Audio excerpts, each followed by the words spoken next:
Okay, we'll call this meeting to order. Joanne, can you do a roll call, please? Hi, can you hear me? Yes, ma'am. Oh, good. Brian Card, Absolutely. Absent with notification. Edgar Lawrence. Here. Matthew Wendorf, Absent with notification. John Sarantopoulos, Here. and Keith Thurlow. Here. Okay. There's no alternates to seat. Addendums, we said.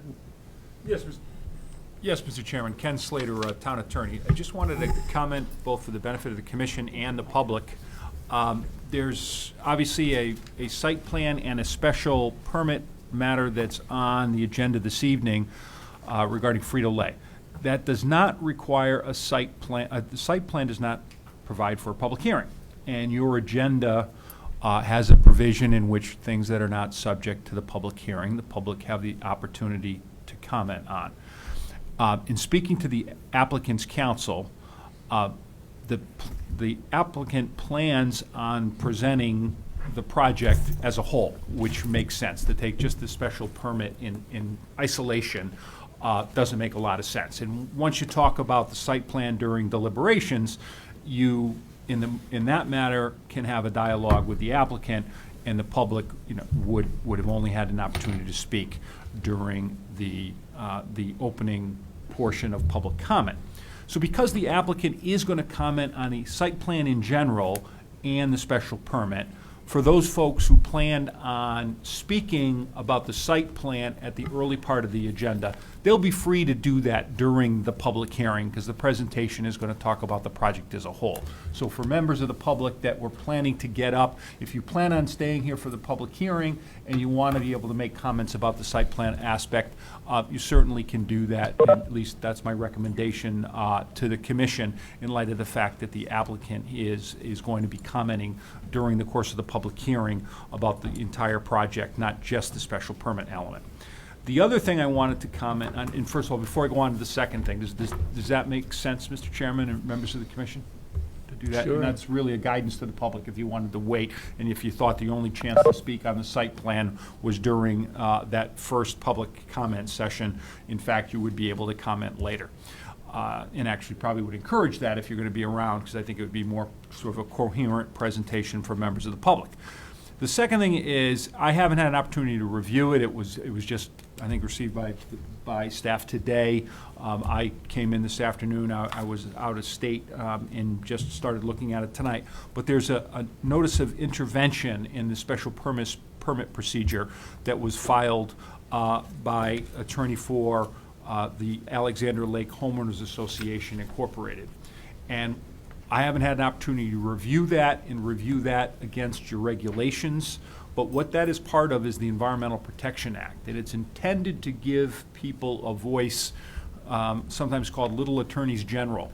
If an agency has discretion over some element of environmental protection, you can't give an agency who doesn't have any, if you're a commission that, your Economic Development Commission, for example, and your goal is only to provide support for economic development in the community, and you don't regulate anything having to do with the environment, then the Environmental Protection Act doesn't give you standing. But if there are allegations and there's evidence presented that would fall under the requirements of the Section 22A-16 of the Environmental Protection Act, those persons would become a party to the proceeding. And your commission would then have to make certain findings of whether or not there's going to be unreasonable pollution to a resource of the state of Connecticut. And if you find that it does, you then also have to evaluate whether or not there's any feasible and prudent alternatives that would reduce that. So I'm going to have to give you guidance, because I asked staff, and you have not had to deal with the SEPA environmental petition. So my expectation, you're not going to need an extension of time. If you keep the public hearing open, certainly the representative of those folks have an opportunity to present. It's a public hearing in any event. And then my advice is that we evaluate and advise the commission about more detail about this particular SEPA intervention based on both the petition that's been filed and the information that you hear during the public hearing, if that makes sense. And I can answer any questions you have before we get into it, but my expectation is I'll be presenting you, a memo and some guidance during the hearings about exactly what the Environmental Protection Act is about and how it might affect the proceedings in this case, once I've had a chance to really study the document. That's an interesting concept even for us. Go ahead.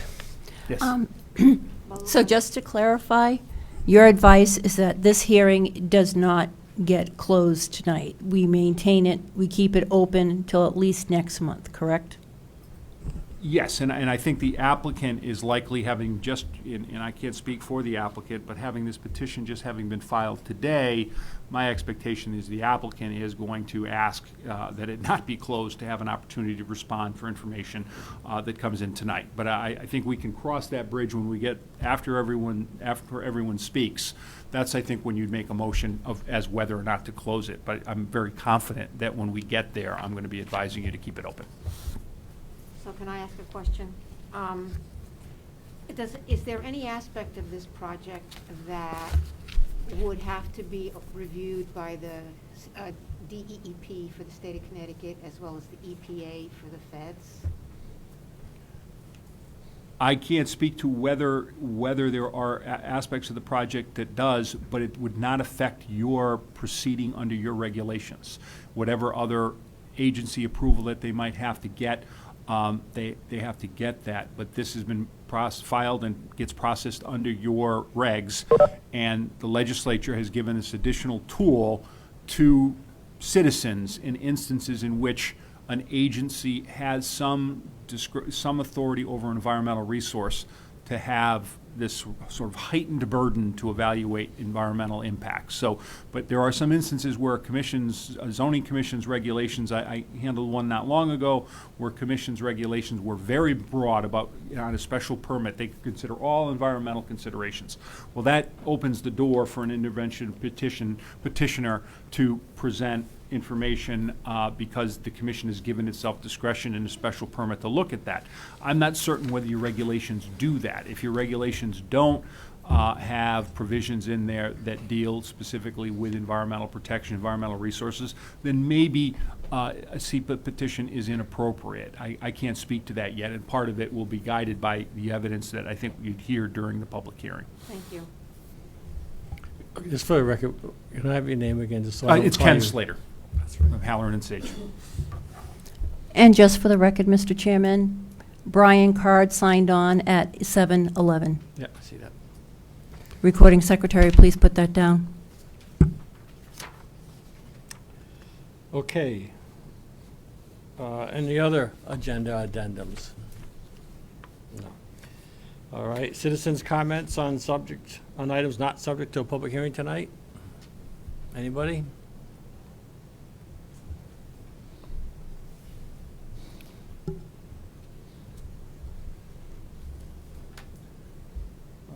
Ed Grandelski, 877 and 1827 Upper Maple Street, also Town Council Member, District 2.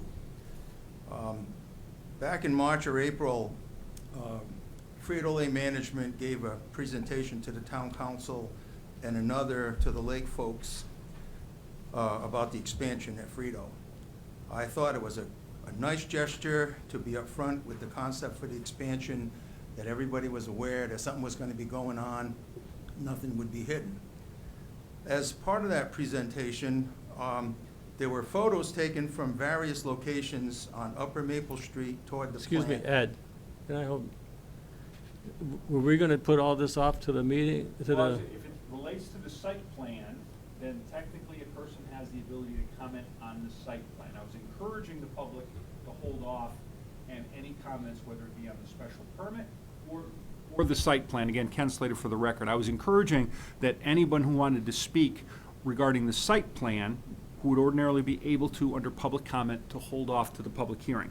if someone was going to speak on the special permit portion, that'd be out of order, because it's the special permit is in fact subject to the public hearing. So if it's aspects, if someone wanted to comment, oppose, support the special permit, they need to wait to the public hearing. If all they were going to talk about is the site plan, I was encouraging them to wait, but they would be entitled to do it if they did not want to wait to the public hearing. So Ed, My comments are related to both the site plan and the special permit. They are actually, each one cannot be without the other.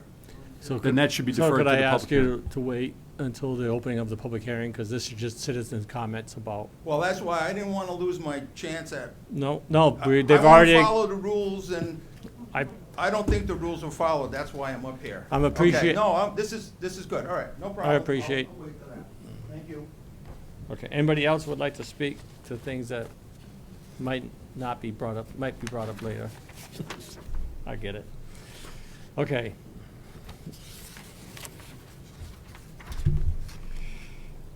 Apparently, there's nothing else to talk about. Okay.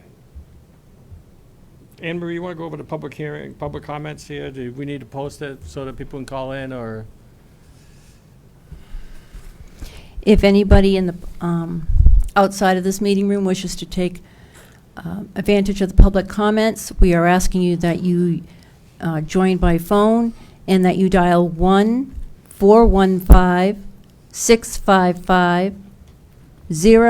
1-415-655-0001. Again, that's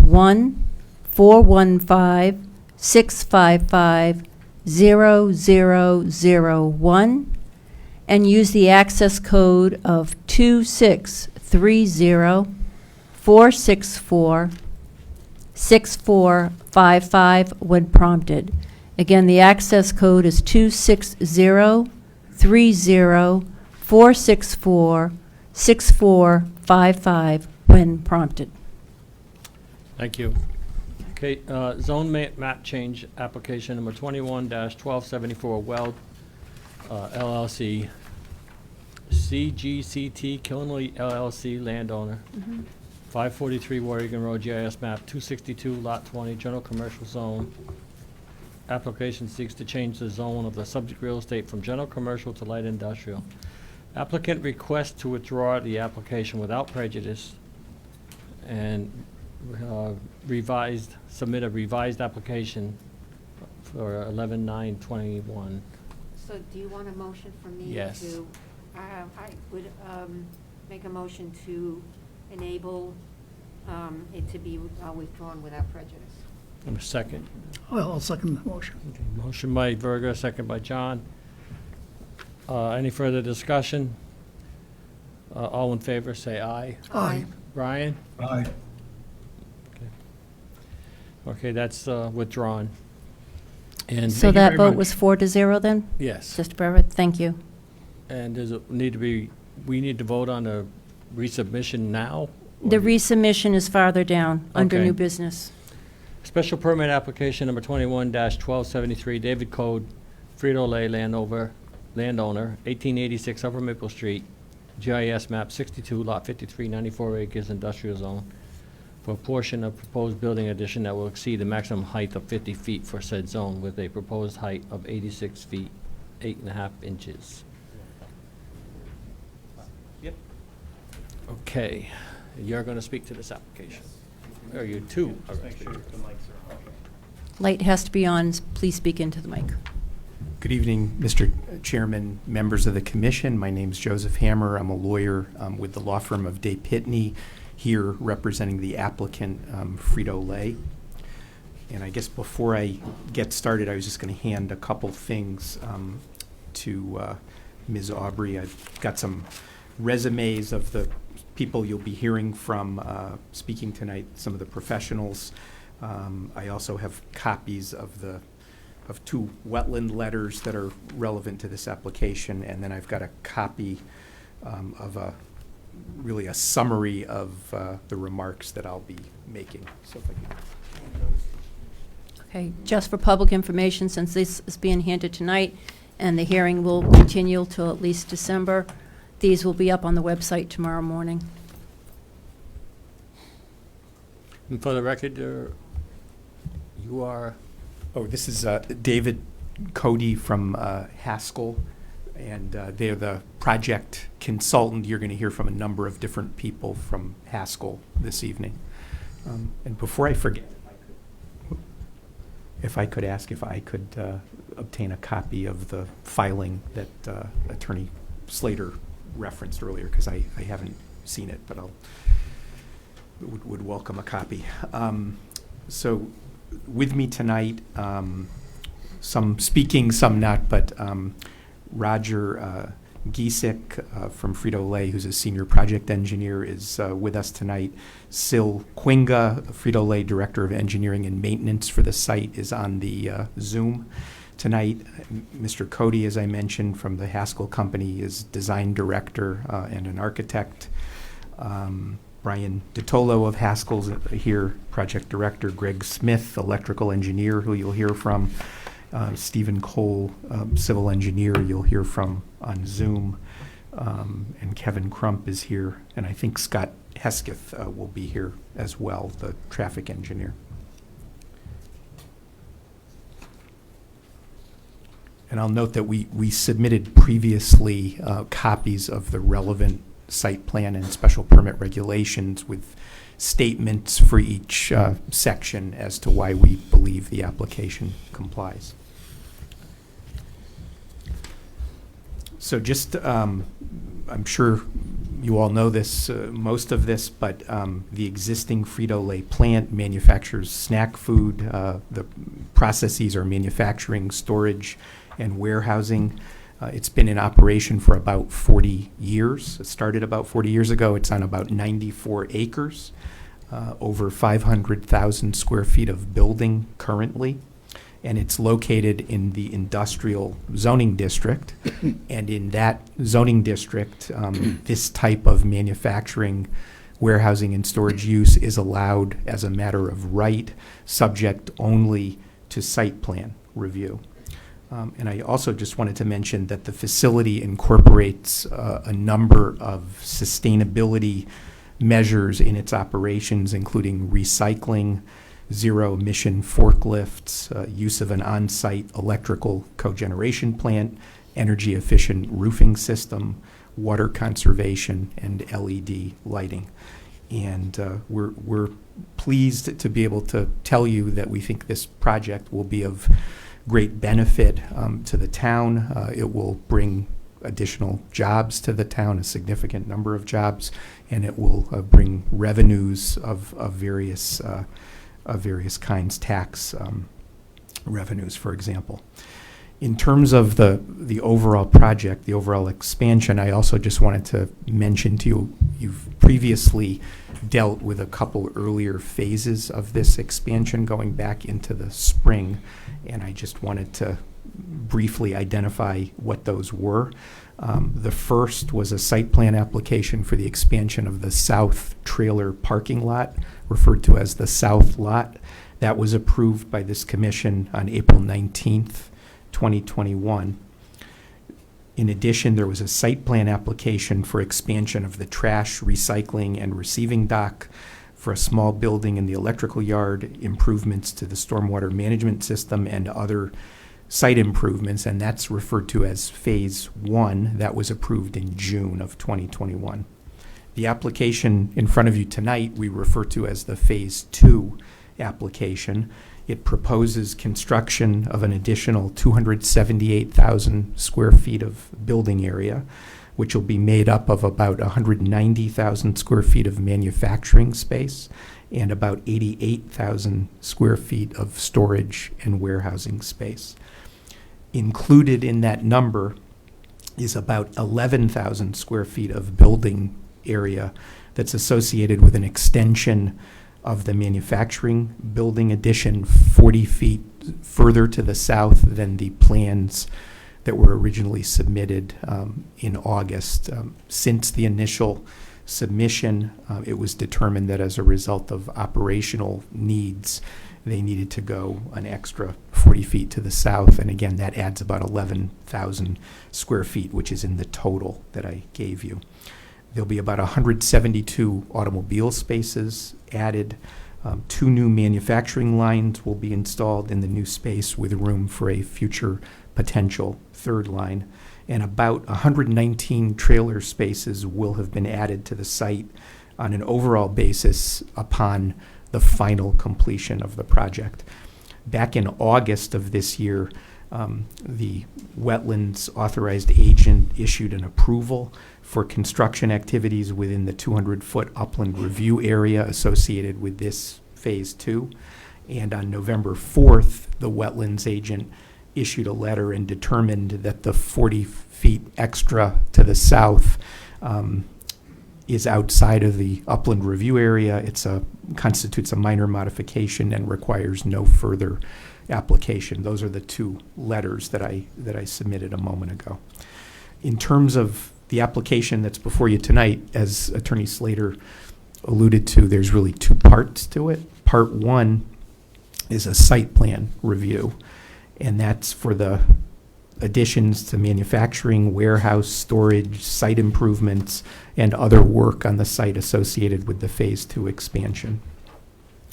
The second part of it is a special permit under Section 450.3.1 of your regulations, and that is to allow a portion of the addition to the existing warehouse and storage building to exceed 50 feet in height, which is the general standard in the industrial zone. And that portion of the warehouse would be 86 feet, 8.5 inches.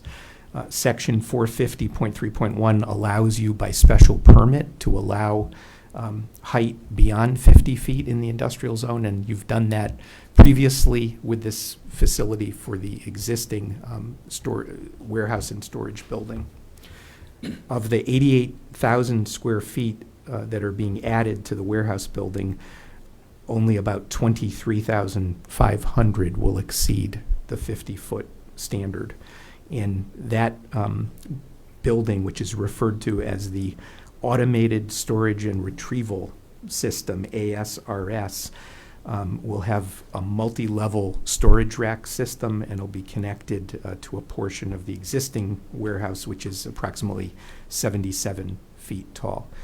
Allowing that additional height will serve to reduce the amount of new building footprint on the site, and it'll allow for more efficient and sustainable operations. We don't believe it'll, under your regulations, uses the term significantly interfere with the use of other property. We don't believe it will at all interfere with other property, and we believe it's in keeping with what's at the site today and what's previously been approved by the commission. The manufacturing building addition is going to be behind and to the east of the current manufacturing building.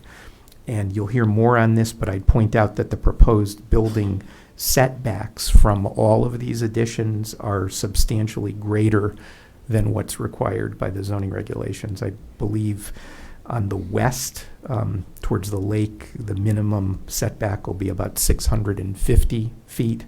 On the north, 400, on the east, 233, and on the south, 850. We believe, well, the application in terms of stormwater management, you're going to hear from an engineer on that tonight. It will comply with all the applicable Connecticut standards. The soil erosion measures during construction comply with Connecticut DEP standards as well.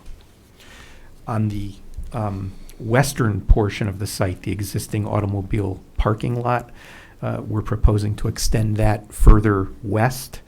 The western edge of the lot will be over 150 feet from the eastern edge of Upper Maple Street. And that lot is approximately 11 feet higher than Upper Maple Street, which will reduce its visibility. New plantings are being proposed on the western edge of the expanded lot that will blend in with the existing trees and vegetation that will remain in that area, and we believe will all provide appropriate screening from Upper Maple Street. And in terms of the lighting on the lot, which you'll hear more of as well, it's designed to prevent any light spill beyond the property line through full cutoff fixtures, Fixture heights have been minimized to the extent feasible while still meeting lighting needs and safety needs. And there'll be 0 foot candles of light at the western property line along the railroad company property. Just on traffic, I wanted to note, because, again, the special permit is not for the use, it's for that one height aspect that I mentioned, but the use itself is permitted as of right, and in those situations, the Connecticut courts have held that the review of traffic is a more limited review than it would be for a special permit use, really focused on internal traffic circulation on the site and the location of entrances and exits to the site. And we're not proposing any changes to the existing entrances. Nonetheless, we've given you a copy of a comprehensive traffic study that's also been submitted to the state of Connecticut, prepared by Hesketh and Associates. And it's anticipated there'll be about 330 new employees as a result of the expansion. They'll be spread over multiple shifts and will not all be on the site at the same time. The traffic report, again, it really goes beyond, I think, the scope of the site plan review for the state purposes, but it concludes that the local roadway network can readily accommodate the projected increase in traffic associated with the expansion without the need for road improvements. In terms of air emissions, the new production lines will comply with all applicable governmental air emissions standards. Noise, the facility will continue to meet applicable noise standards at the property lines. The additional manufacturing equipment, as I mentioned, will be on the east side of the property, away from Maple Street. We don't believe noise levels at the boundaries will be impacted. In terms of construction activities, they'll follow all applicable town ordinances on hours. Trucks will access the site from Attawagan Crossing and will not utilize Upper Maple Street. And the existing gravel drive on the west side of the Frito property will be temporarily improved so that it can accommodate raw material deliveries to the manufacturing building for several months during project construction when the regular routing through the property will not be available. The gravel drive improvements will be removed and the drive will be seeded with grass when the project is completed. We believe we meet all applicable standards of the zoning regulations, both the site plan standards for that part and the special permit standards for the height. And I'd also note that we believe the project is consistent with and actually furthers the town's plan of conservation and development, the 2020 to 2030 plan, in a number of ways, including maximizing the quality and diversification of Killingly's employers, both large and small, assisting in the retention of current employers and promoting their expansions to occur in the town, planning and implementing responsible development and redevelopment, and encouraging and promoting business development within the designated commercial and industrial areas. Before I turn it over to Haskell to take you through some of the technical details, I might as well take this opportunity. I know that you received a letter from a lawyer representing Mr. Simpson, who owns adjacent property, and he made there's some assertions in the letter regarding his belief that he has certain access rights, and on that issue, I just wanted to quickly mention to you, Connecticut courts have consistently found that private property disputes are not something that's within the jurisdiction of a zoning commission to resolve, and it doesn't have any bearing on your analysis of a zoning application under your typical standards. Property disputes can be brought through court actions outside of the zoning process. I'll just cite two cases: Cunningham versus Plainville, I believe it's 2204 Westlaw 944398, affirmed by the Connecticut Appellate Court at 90 Connecticut Appellate 273, and Cybulski versus P&Z of Enfield 43 Connecticut Appellate 105. But I think there is a statement in the letter that says Frito-Lay hasn't shared the project with Mr. Simpson, and in fact, before that letter was written, one of the Frito-Lay site representatives met with Mr. Simpson and went over the project. And I guess the last thing I'll note, even though it's not part of the zoning proceeding, is that I'm not aware of Mr. Simpson producing any documentation of any kind that would support the claims that he's making. With that said, I'm going to turn it over to Scott Lyons and Stephen Cole of Haskell. Stephen is on the Zoom. Scott is here, and we're going to have a series of people who are going to run you through the PowerPoint presentation in terms of what's going where, how the drainage works, how the lighting works, et cetera. And I'll turn it over to them. Before we Sure. move on, for Mr. Slater, this has been a big issue always in the past, property, the easement that goes through there. And the previous application that they came through with, it was a significant thing which had to be addressed. If I'm not recollect, somehow it was addressed. So can you help us on this? Because Yes. it's always been addressed one way or another. Ken Slater, Town Attorney, for the record. The Attorney Hammer has accurately described the law that a commission doesn't have any authority to resolve private property disputes. I mean, the one instance in which an applicant, if there was a question of whether the applicant was an owner of the land qualified to apply, there needs to be some demonstration on the part of an applicant that they have a legal interest in the property that they're applying for. But if someone is claiming that a proposed application is infringing on, there's a boundary dispute, or there's an easement, it will affect an easement right, that's not something that your commission should delve into trying to decide. You should act on the application as it's presented. If in fact the applicant is doing something that infringes on the private property rights of another with respect to a deed of an easement or that sort of thing, that has to be resolved in the Superior Court, not here.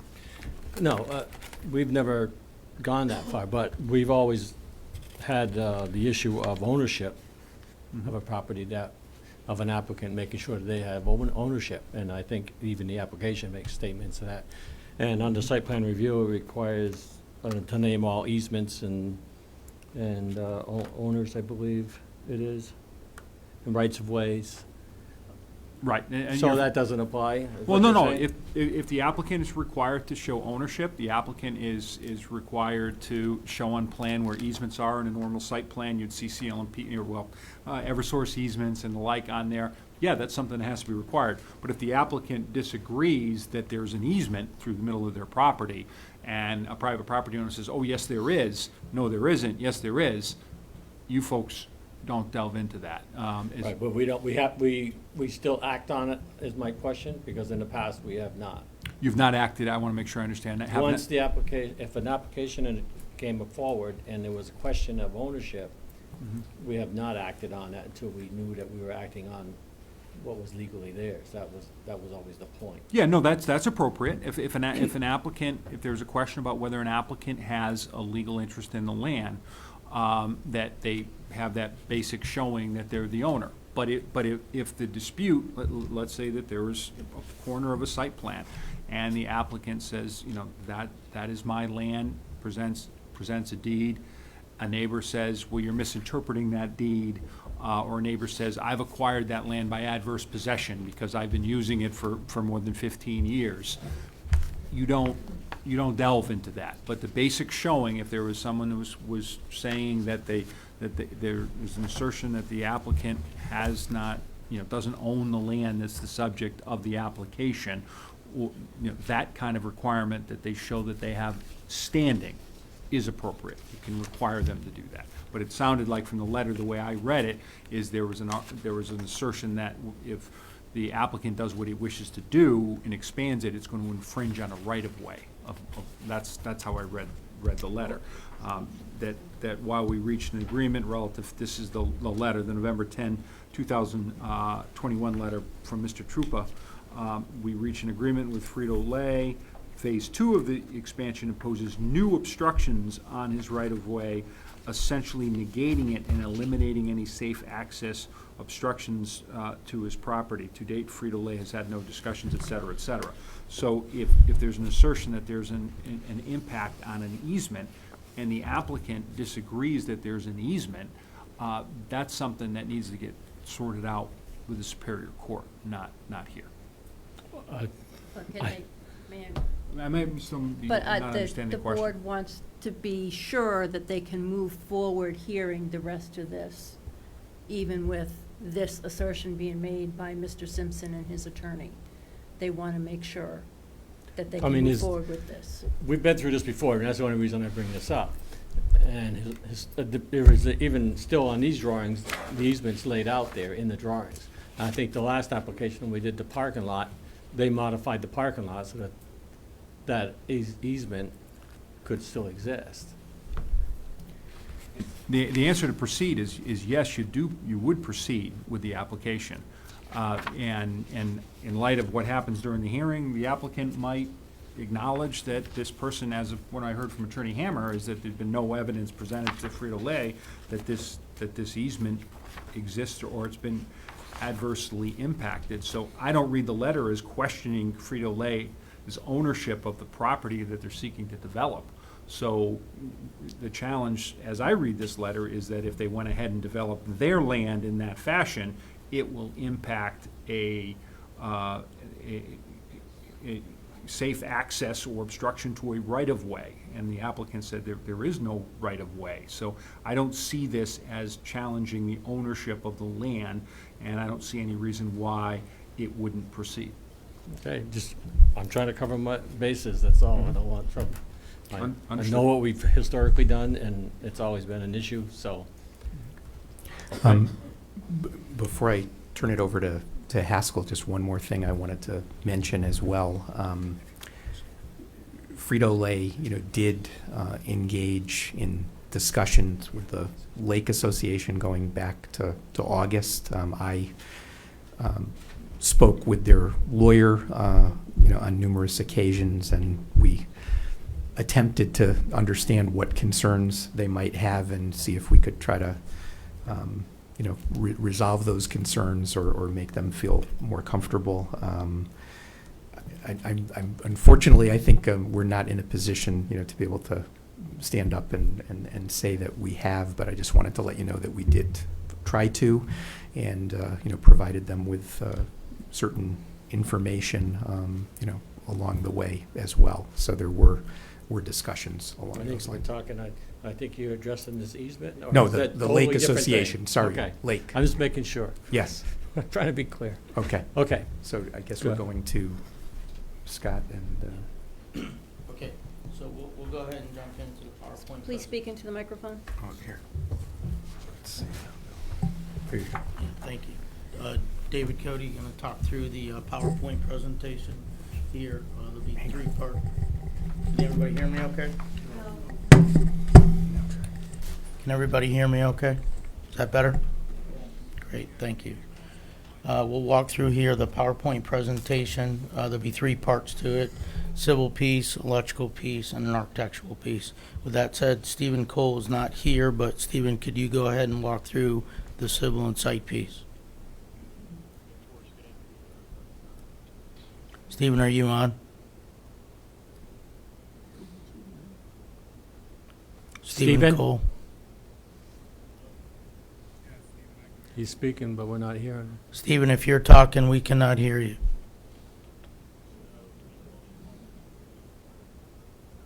Is he muted? No, just. Hold on one second. Thank you. Just a second, I'm gonna text the There we chairman, go. as soon as I can find my You're phone. listening to Brian. So if Stephen, can you share the slideshow on your end? Yes. If not, I Give me a can. second to pull it up. Keith, can you hear the rest of us now? Yes. And you can hear me? Yes, we can hear everyone on WebEx. Okay, so I have to share the presentation. Is that what I'm hearing? I believe so, yes. Okay. While I pull that up, Can I not share? It's cutting. Okay. Understood.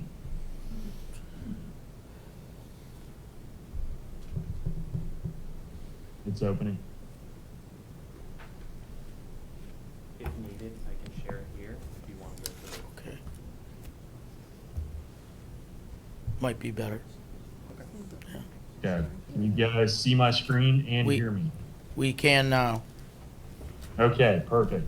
Let's see if I can hit play. Wasn't anticipating having to do Please this, don't- but good afternoon, everybody. My name is Stephen Cole. I'm the civil engineer on the project. I've been involved from the south lot into phase 1 and now at phase 2. I've had the opportunity to speak at the previous planning and zoning hearings as well. Also on the call is Joshua Huff, who is the engineer of record for the project. And in the room is Kevin Crump, our chief civil engineer, and Scott Lyons, a design associate. Please keep speaking into your microphone. You must be turning when you're talking. I'll be about 6 inches from the screen and I'll speak loudly, so. Okay, so what I wanted to begin the presentation with was an existing conditions map or an aerial, just to give you guys a feel for the current layout of the site, current conditions to date, and alignment with the facility in general. If you can see, the facility is bounded on the west side by Upper Maple Street, with the employee and auto entrance off of Upper Maple Street, and the tractor trailer parking entrance off of Attawaggan Crossing and this connector road here. To the east side is 395, and south side by this private property here. So working from the south to the north, and this is going to be consistent throughout the presentation. North will be the right side of the page, so I don't want anybody to get lost there. On the south side of the property, this is what we were calling the south lot, which was previously approved for construction in the spring of 2021 for the 253 trailer spaces. Moving north, what we've tried to show on this slide is existing conditions to date. So this includes the recycling and receiving facility that's shaded in blue here, and associated site improvements. And as you can see, it's still under construction. So everything else to the north would be untouched, or the existing facility that we're going to get into in relation to the phase 2 improvements. Okay, so moving on to phase 2, Killingly transformation. I'll start on the south side, work the buildings first, and then speak to some other site improvements. The new manufacturing facility on the south side of the property is about 190,000 square feet of building area, just under. And you can see the yellow dashed line. This was the amendment to the original permit set for the 40-foot building expansion further south. As legal counsel previously stated, this was addressed as a minor modification to the Inland Wetlands Commission. That'd be number 21-1529, with a decision being made on November 4th. Moving to the north, this is Stephen, the new if I could- warehouse expansion. Stephen, if I could interrupt, could you change your display setting to make it full screen at the top? Or, yeah. See how to do this. Does anybody have recommendations on how to? Hey, Steve, if you go back to display settings and drop that down and do swap presenter view, click that. Oh, there we go. Thank you, Steve. Is this better? Much better. Okay. So back to the warehouse expansion. This will be around 88,000 square feet of new warehouse and ASRS. You'll see here a note for the special permit of this building area that would exceed 50 feet in height. We will cover this later on in the presentation, but I just wanted to give the opportunity of location on site as to where the special permit is being requested. This small blue area here is what we're calling the building connector expansion. This will be within the existing dock courtyard area to allow connection through the facility. Moving to the west, closer to Upper Maple Street, is a auto parking lot expansion. We're proposing an additional 172 auto parking spaces. Also, as part of this layout, we are adding an additional 4 ADA spaces in order to meet the ADA requirements there through the state of Connecticut. Wrapping back on the south side, the last portion of this project is the trailer parking expansion, which will include 30 65-foot in length trailer stalls.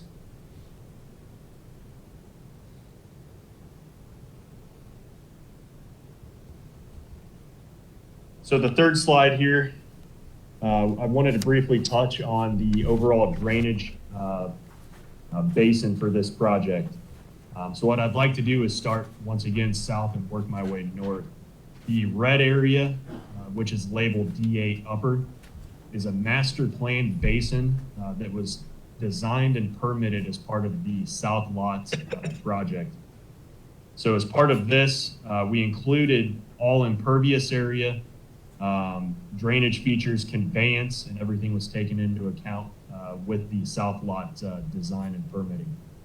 So within this Yellen Lot basin, the stormwater runoff was master planned, designed to be fully treated, contained, and infiltrated with zero discharge to 5 Mile River. So stormwater quality meets and exceeds the requirements set forth by the state of Connecticut and Town of Killingly stormwater management criteria. Moving north, the Green Basin, which we're actually calling the South Basin, discharges to 5 Mile River at this triangle here. So we are proposing a new underground detention facility with stormwater treatment for water quality prior to entrance into the underground system. So stormwater discharge rate, velocity, and water quality meet and exceed requirements set forth by the state of Connecticut and Town of Killingly stormwater management criteria. The yellow portion, labeled North Basin here, similarly discharges to 5 Mile River, but at a different location. This basin is routed through a series of interconnected ponds that are existing ponds and were analyzed in our routing calculations. So once again, stormwater discharge rate, velocity, and water quality meet and exceed requirements set forth by the state of Connecticut and Town of Killingly stormwater management criteria. So moving into a more detailed site layout here. Keep in mind that the light blue designates the existing facility, darker blue is proposed building expansions, and the gray patterns, what you see are site improvements such as pavement. So proposed new buildings, total new building square footage is just shy of 280,000 square feet. The warehouse expansion on the north side, just shy of 90,000 square feet, and the manufacturing expansion just shy of 190,000 square feet, with the section for the special permit being this dashed line here, which will be covered later on in the presentation. So one item that I'd like to make note of is this site data table, where we've split up setback requirements and what's provided with this configuration. So the first table here is for the ASRS, which would be this warehouse expansion on the north side. So lot frontage requirement is 150 feet. We well exceed that. That would be along Upper Maple Street. Front yard setback to the west, requirement by the Town of Killingly is 50 feet. We are exceeding that by about 600 feet to this facility here. Side yard and both side yards, side yard setback to the north, 25 feet. We're exceeding that substantially. both rear and side yard as well. To the east and to the south, required 30 feet. We are far exceeding that. On the manufacturing expansion, similarly, lot frontage, 150-foot required minimum. We have 2,500 plus. Front yard setback, which is also labeled dimensionally on this plan, not just in table format. To the west, required 50 feet. We're exceeding that by about 640 feet. Side yard setback to the north, this direction, minimum requirement 25 feet, exceeding that by about 975 feet or so. Rear setback required 30 feet. We have 233 feet. Side yard setback south, 30 feet, provided 852. Another comment that I'd like to make here is the lot coverage, and that's percent impervious throughout the entire facility and property. So you've seen this number during the first two planning and zoning presentations. Requirement is not to exceed 70%. We currently sit at 64.5% impervious on site. Also on this table is the building height requirement, maximum building height of 50 feet. And we just wanted to label the two main building expansions here. The ASRS was previously stated but shown at 86 feet, 8.5 inches, and the manufacturing building height at 40 feet, 5 inches. Another quick item to note is the parking calculations on here. We're required by code to have 402 parking spaces. We are providing, and this is campus-wide, not just the employee parking lot, we're providing 633 spaces. Based on those parking counts, we're required to have 13 ADA spaces, and we are meeting that at 13 ADA spaces. Post-construction trailer counts for this facility, we are increasing that by 119, I believe, from 597 existing trailer spaces to post-construction total. And this includes South Lot, Phase 1 and Phase 2 of 716 trailer spaces. I wanted to touch on this briefly, just to show the other aspects of the project. This is the site utility plan. And if you look at the ASRS expansion, we're proposing to reroute the existing 12-inch fire main around the building for building coverage and hydrants, as well as new building lead-in for fire suppression systems. Also at this location, we do have a sanitary sewer connection that will connect to a private manhole on the northwest corner of the property. Included with this is new domestic water supply for manufacturing expansion, oily waste lines, process waste lines, and fire suppression, and 2 new fire hydrants for building coverage.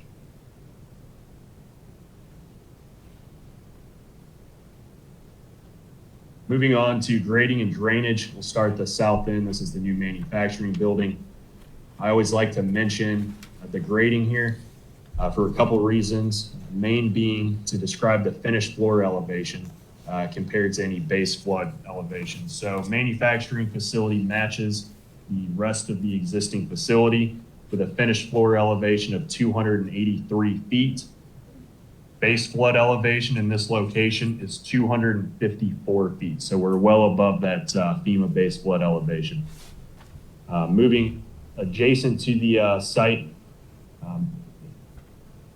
the purpose of this was to try to maintain as much of the existing drainage features as we could, drain away from the building, and really shed water down to the curb lines. So we are proposing 1 new section of storm sewer, and everything else will remain the same. Once again, this is all routed down to the south lot, which was all previously permitted for impervious area.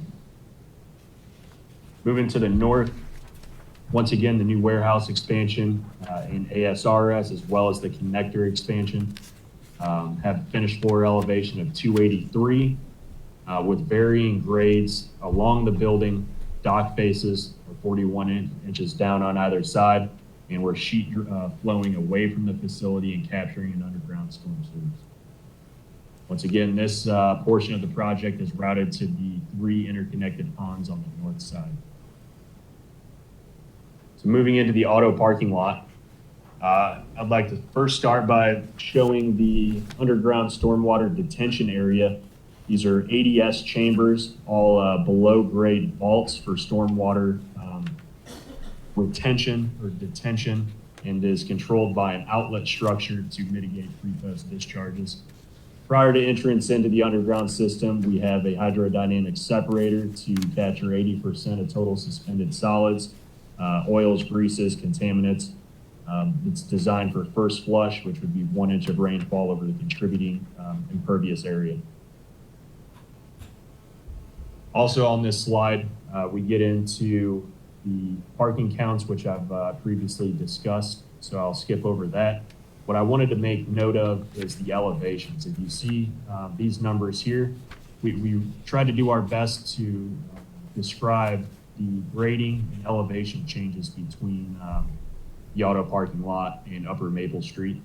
You'll see the edge of Upper Maple Street is around 268 feet, and the edge of the auto parking lot is around 281.5 feet via the curb line, with the berms on the west side. What we're trying to do is not impact the existing buffer as much as possible, but you will see that there's 11 feet plus of grade differential between Upper Maple Street and the auto parking lot.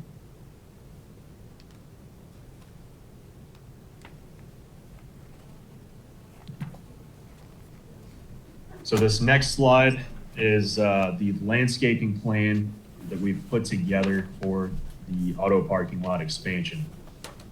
Make note, the blue circles you see here are surveyed trees larger than 12-inch in caliper. We did perform a full tree survey of this area and want to maintain as best as possible the existing tree buffer within this area. The green circles that you see are either white spruce or red cedars that will be planted at around 6 to 8 feet in height and will be spaced appropriately in between the existing vegetated buffer to really help screen and block that line of sight from the west looking on into the parking lot. So as Joe Hammer stated previously, we do have just over 150 feet from the Upper Maple Street right-of-way through the rail line right-of-way and then to the curb line here. So that's a 150-foot buffer space that we're improving and enhancing on to really limit that line of sight. Great. Thank you, Stephen. Jonathan, if you could stop letting him share, we're going to take over the rest. Yeah, so if we could take a brief recess, I just want to set them up so that way they can share and we still have Brian with audio. Okay, we got a question first. Sure. On that page there that he left off at, you know, he alluding to 150 feet of landscaping. If I'm looking at this drawing right, you're actually only landscaping right adjacent to the parking lot, isn't that correct? So, and that I can't tell the scale, it's like 160, it should be 140, by the way, but about how many feet is that? Yeah, I'll let Stephen answer that, but the reference there is 150 feet is the existing tree buffer from the road line. And then the reference that you're showing there has got the new trees as well as the existing. Stephen, could you add to that? Yeah, you might need to repeat the question, but that 150 feet is the distance from the Upper Maple Street right-of-way line to the edge of the parking lot. So not all of that area is vegetated. There is the Frito-Lay rail spur and the Providence and Worcester Railroad Company right-of-way, which is 66 feet of that 150 plus feet. So the new landscaping is just what adjoins, what you have shown on this drawing, which is showing, adjoins the new auto parking? Correct. So our intent was to enhance what's naturally there currently. So to really fill in any gaps. So that area is wooded. What's shown in blue is only the 12-inch caliper trees and above. And we're really looking to fill in any gaps that may be present and to try to maintain the existing buffer that's there.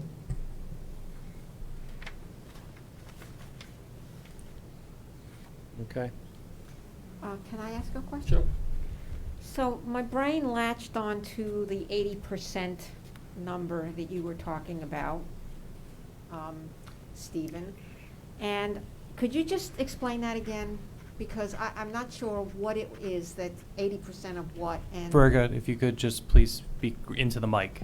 Into the mic. That's how he hears you. Okay. Okay. Okay, Stephen, so that 80% figure that you were talking about something, and I'm just wondering about the other 20% and what's going to happen with that. So first tell me what you were talking about. So the 80% number, I believe, would be in relation to the water quality unit that's just upstream of the underground detention facility. Okay, and so Yeah. it's okay to only do what, 80% remediation of water? So the state of Connecticut for water quality standards required that we treat what we call the first flush. So during 1 inch of rainfall, which is occurs at a high frequency, we need to capture and contain 80% of total suspended solids. So that would be any sediment and debris that's built up, or any kind of floatables that would be within that 1 inch of runoff. So that's a state of Connecticut standard. That's an industry standard to capture 80% of that. That being said, the units that we do have, they perform very well, and it's not just for the TSS, or total suspended solids. It also does capture and retain oils, greases, fuels, anything prior to entrance into the underground detention system. So what I didn't get into as well is that the underground detention system also has collector rows. So the reason we put the water quality unit upstream of that is to really remove any of those solids, oils, greases from entering the underground detention system. Once it does get into that detention system, there's 2 collector rows, which actually hold back by means of a raised invert other particulate matter, and those 2 rows are used as clean out rows. So the owner will have access to those collector rows and can actually back out if anything does get past that downstream defender unit. And then from there it goes into the actual detention area. Thank you. Not sure if I answered your question in No, full, but it clarified the issue for me. Thank you. yes, ma'am. In an earlier approval, there was a forest management plan that was part of this, along this border. I'm not sure where else it went. I'm just wondering, how does that play into this at all? I can't speak to any previous or approved forestry plans. All I can speak to is what our new proposed landscape plan is. Can you, Marie, you said you had that on the map. Can you make reference to it with dates and stuff? Okay, it is our recorded map number 6425, and it's sheet 6 of 9 sheets.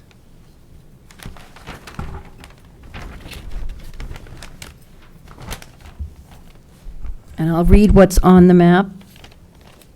It says Frito-Lay shall develop a reforestation plan and a long-term forest management plan in conjunction with a licensed forester to enhance and preserve the visual and sound buffering characteristics of the undeveloped land east of the Providence and Worcester Railroad property and west of the 25-foot wide easement.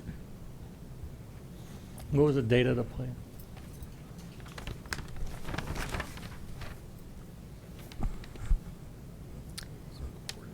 Yeah, September 27th, 2010.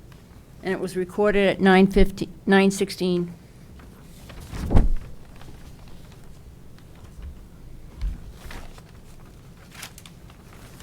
So is there any reference to this at all?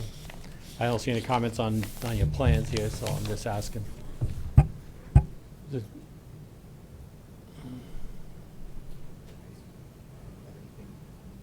To say.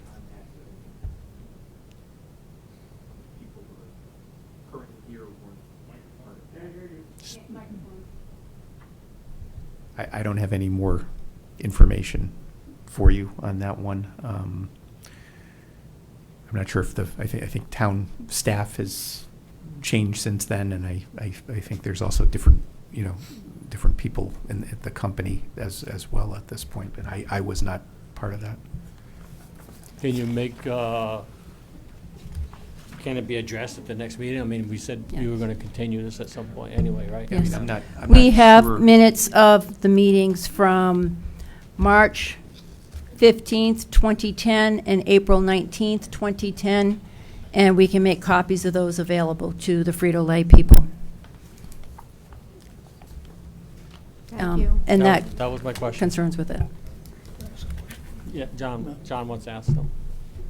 Is this the result of that 5-mile river overlay that No. prompted, No. No.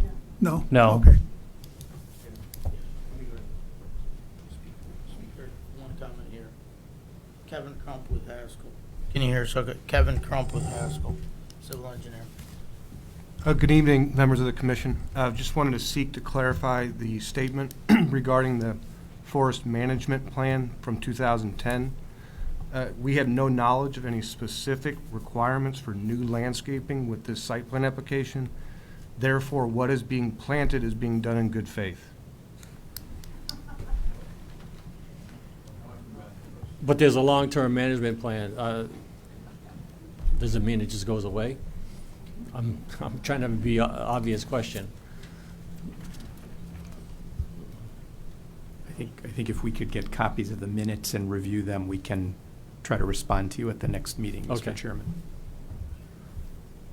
This is Joanne. I'm sorry. The man who went up to the microphone and just spoke, what was his name? Kevin Crump with Haskell. Thank you. Thank you. Mr. Chairman, may I make just a comment? Sure.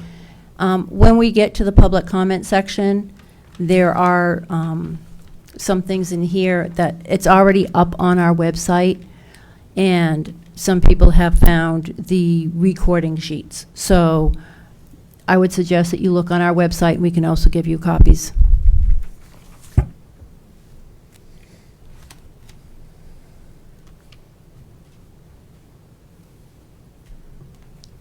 I'd again ask for a brief recess so I can Oh, set yeah, them I'm up. sorry. 5-minute recess? Yeah.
Sir.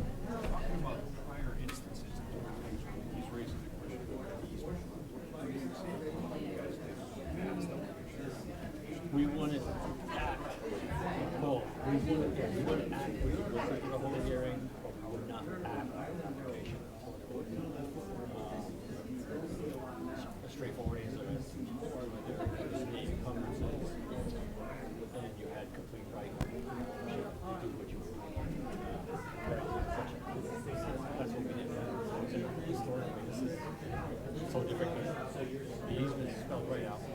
dealt with it so many times, and now this time it's just kind of like, Okay, so Yeah. these guys talking about showing the project is approved. yeah, like in,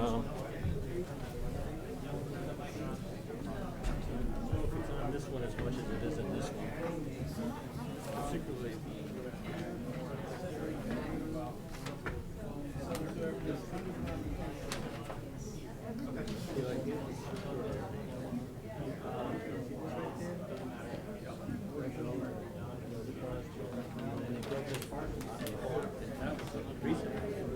and then they ended up saying, okay, but we're not gonna build the portion where the trail was gonna belong to, so they got to move it. This is just a recent one. But I mean, all these years, we've always dealt with this. This easement just comes down to the adjacent property. So, like, for example, if Frito discovered the existence of that easement, never approved. Right. And now proposes to ignorant, That's a civil matter, problematic. No, I don't think so. I'll raise with Joe Hamilton what you're talking about, which is the Frito Lay's acknowledged that existence. Then I don't see what he's talking about. He says he's not seeing anything that. Right. That's what Joe told me. He's not seeing anything. see, I mean, they've drawn it right here. No, you can't see it because it's so poor drafting, but, you know, there's no way it's ever going to exist. Still. Right. Like I said, it's something that we've always dealt with, and all of a sudden Yeah, it's no, not there. I'm not saying you shouldn't deal with it here either. I got it. But we'll just leave it all. For now, but that doesn't mean.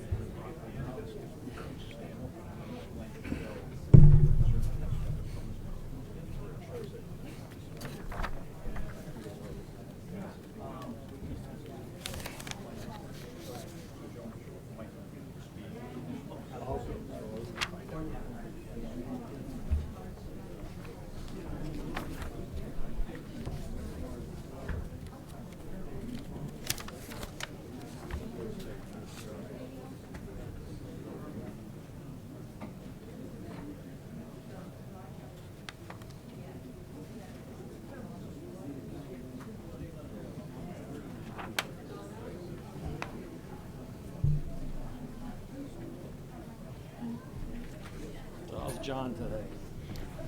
Very good.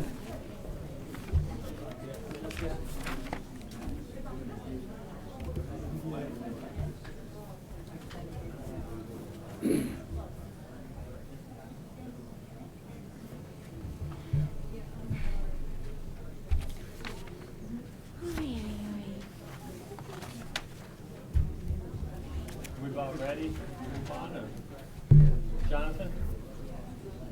Are you about ready, or? Are we missing anybody? We still have a. Okay, well, wait, I'm not sure of the clock, I didn't pay attention, so.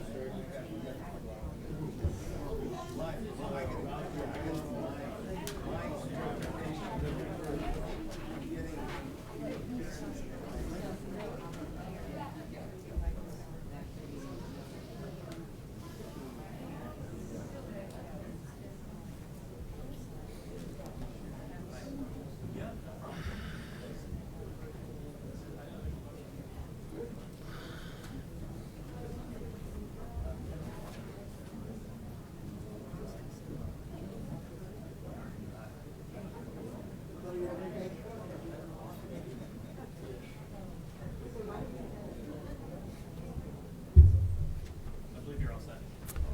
Okay, call back to order. All right, if you guys would continue, Okay to sir. commence? Okay to commence? Yeah, go ahead, go. Okay, thank you, and introduce yourself. Hi, Greg Smith with Haskell. I'm the electrical engineer on the project. Can everybody hear me okay? Okay, thanks. So the goal with the lighting design for this was to minimize the impact while still providing safety and security for the facility. I'm going to go through each area that Stephen previously went through and highlight some of the lighting updates that we've done. So what we have here in blue are the existing lights that are on the building or on poles. I'm kind of highlighting right now. On the manufacturing expansion, we're not adding any pole lights. We're just providing new building-mounted lights. And they're mounted at 25 feet above grade, okay? In this area, currently, we would be removing 7 poles to make this happen because there are 7 existing light poles in that area and some building-mounted lights. So we're removing 16 lights in this area and adding 14, okay? Any kind of highlight to? Yeah, I mean, within the footprint of the new manufacturing, there are 7 existing poles just within this and existing building-mounted lights, okay? Those aren't shown because they're being demolished, okay? So just the new ones are indicated on here, along with the ones that are existing to remain, okay? Those good dark sky. They are. So Okay. they're dark sky compliant, full cutoff, and in the background here, there's a photometric calculation showing the foot candle levels, and you can't make them out. So what we've done is highlighted in some larger text what the foot candle levels are in some select areas. Okay. Can I ask a question? So you mentioned that the poles are going to be 25 feet. Well, and on the manufacturing area, there's not poles. It's just building mounted. Okay, so it's 25 feet up the building. Yep. Okay, and so I realize that that meets with the requirements. Mhm. However, as you know, the higher it is, the bigger the cone. So I'm wondering whether you'd be willing and able to figure out a lighting system that goes even below 25 and still adequately lights the driveway or whatever it is. Because 25 feet is still a pretty high pole. Okay, so these existing lights are at 25s or higher. They're kind of over the years, there's been multiple pole heights installed. So there are some that are 35, some that are 30, some that are 25. And so we selected the lowest one that is currently there so that we weren't putting it up higher.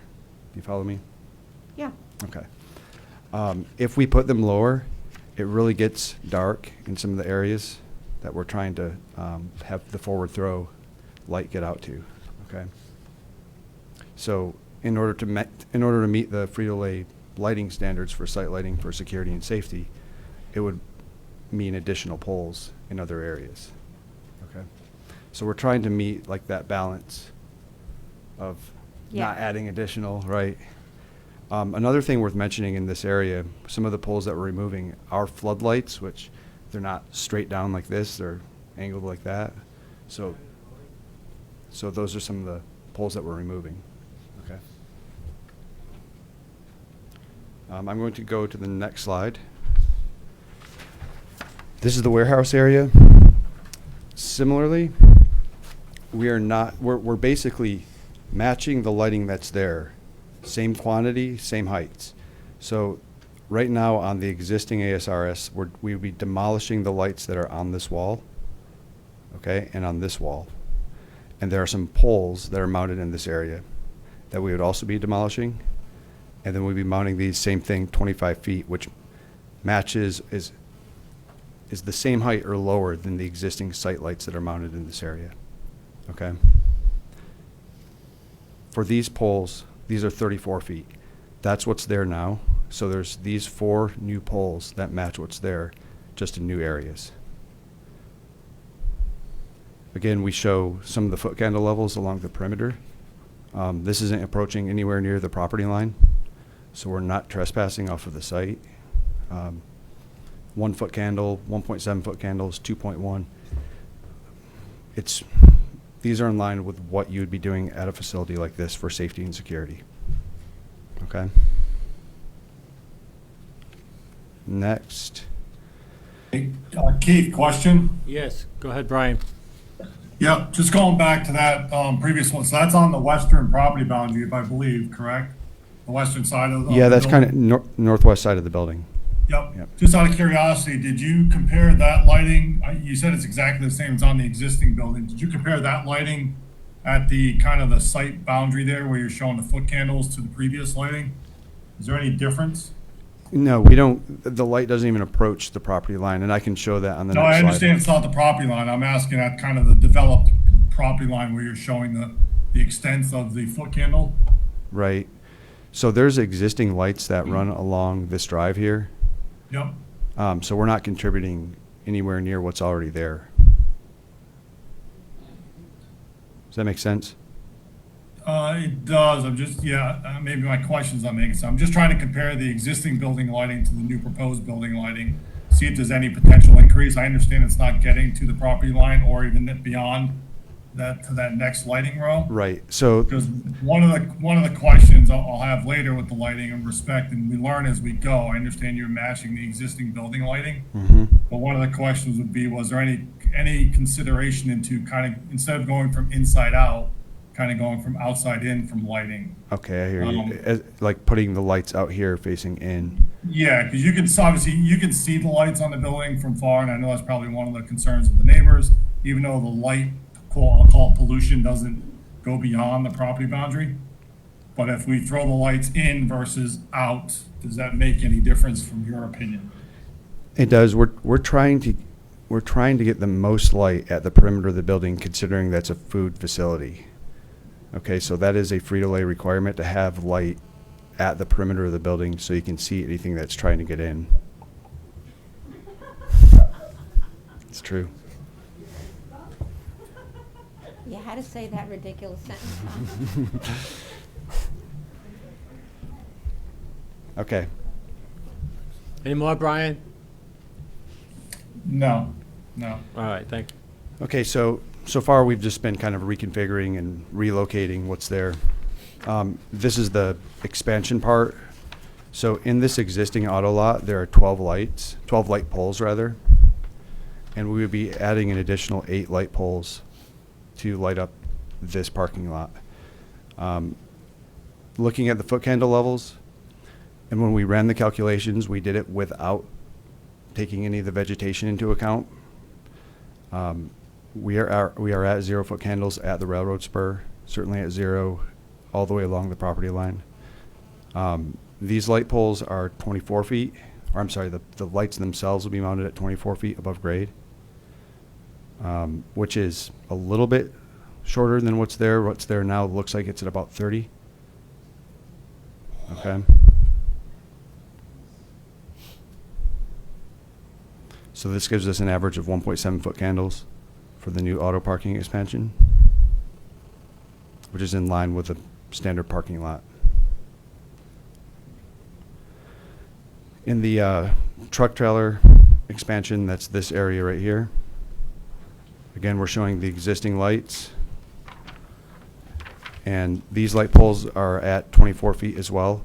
These do have the house side shield, which is shown on this glare shield with the attachment that goes inside, so that you cannot, so there's no backlighting.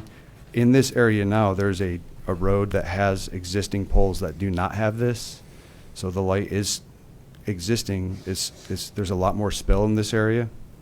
By putting these lights here, you can see again we have 0 foot candles at the property line.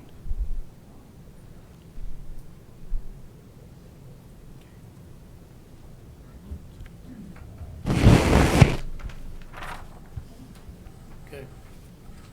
Thank you, Greg. Any other comments electrically? We're going to move on. Commissioners, any other questions? We're going to move on that. John? No. Okay. Great. I've got just a handful of slides on the architectural piece. I'll walk through these. This is Dave Cody with Haskell. Can you talk into the microphone again? Yes, better. Thank you. This slide represents the existing context as part of the proposed. The 3 areas identified here are the new manufacturing, the existing ASRS versus the new warehouse ASRS and its existing context, showing the overall perspective. Next slide is just a reference, as Joe indicated earlier, regarding the special permit for the height portion of the ASRS based on section 450 for dimensional requirements. 2 references here, the 450.3 regarding Table A for the height specified, and then 450.3.1, which is the height industrial zone structures and industrial zone that are non-exempt in Section 4.3 may be allowed under the special permit to exceed the permitted height as specified as Table A. Table A is attached based on the proposed building use under the industrial use, based on the 50 feet, very clearly is the summary down below. Maximum height of the structure for the industrial buildings shall equal 50 feet based on this table. And that's the use here that we're looking for the proposed building use. Next slide gives an overall aerial view of the 6 views that we're going to further describe. View 1 is Upper Maple at Attawanga. View 2 at Upper Maple. View 3 is across the lake. View 4 is near the entrance. And 5 is once again across the lake. And View 6 is the Lake Tavern parking lot. So that gives a grounding of the overall, both existing versus the new proposed areas, mainly focused around the ASRS area, is the new scopes of work indicated in the white for this reference. All the existing areas are gray. Aerial site plan. Moving on to the next slide shows the line of sight views as well as the cones. Starting at the top, which is view 4, which we've just talked through on the previous slide. The main focus here is the elevation is the 284 elevation, which is the existing berm, which is that line of sight, and then a cone through the line of trees here.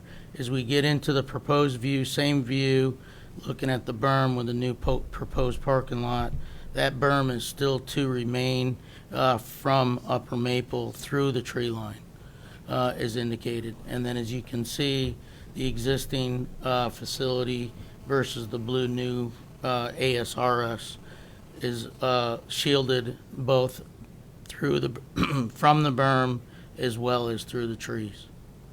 Once again, view 4, section A. On to the next slide, more from the ground level, looking back to the plant, which we indicated is based on the layout. View 1, I've indicated a couple of reference points here to the right, viewing that the existing and or the proposed areas or the heights of the new proposed is not visible from view 1.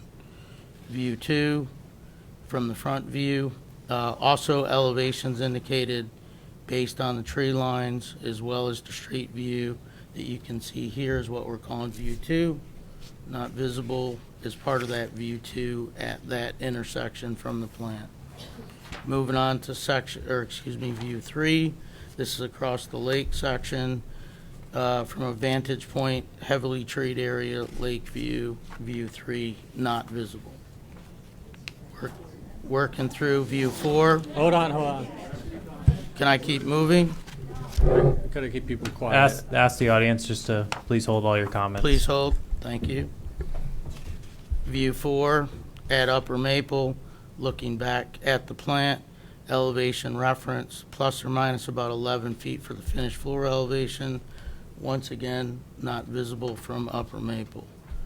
Now, when we get into view 5, across from the lake, there is one view here that we can see, which is part of the existing ASRS, not part of the proposed new ASRS in view number 5. The existing will not be view.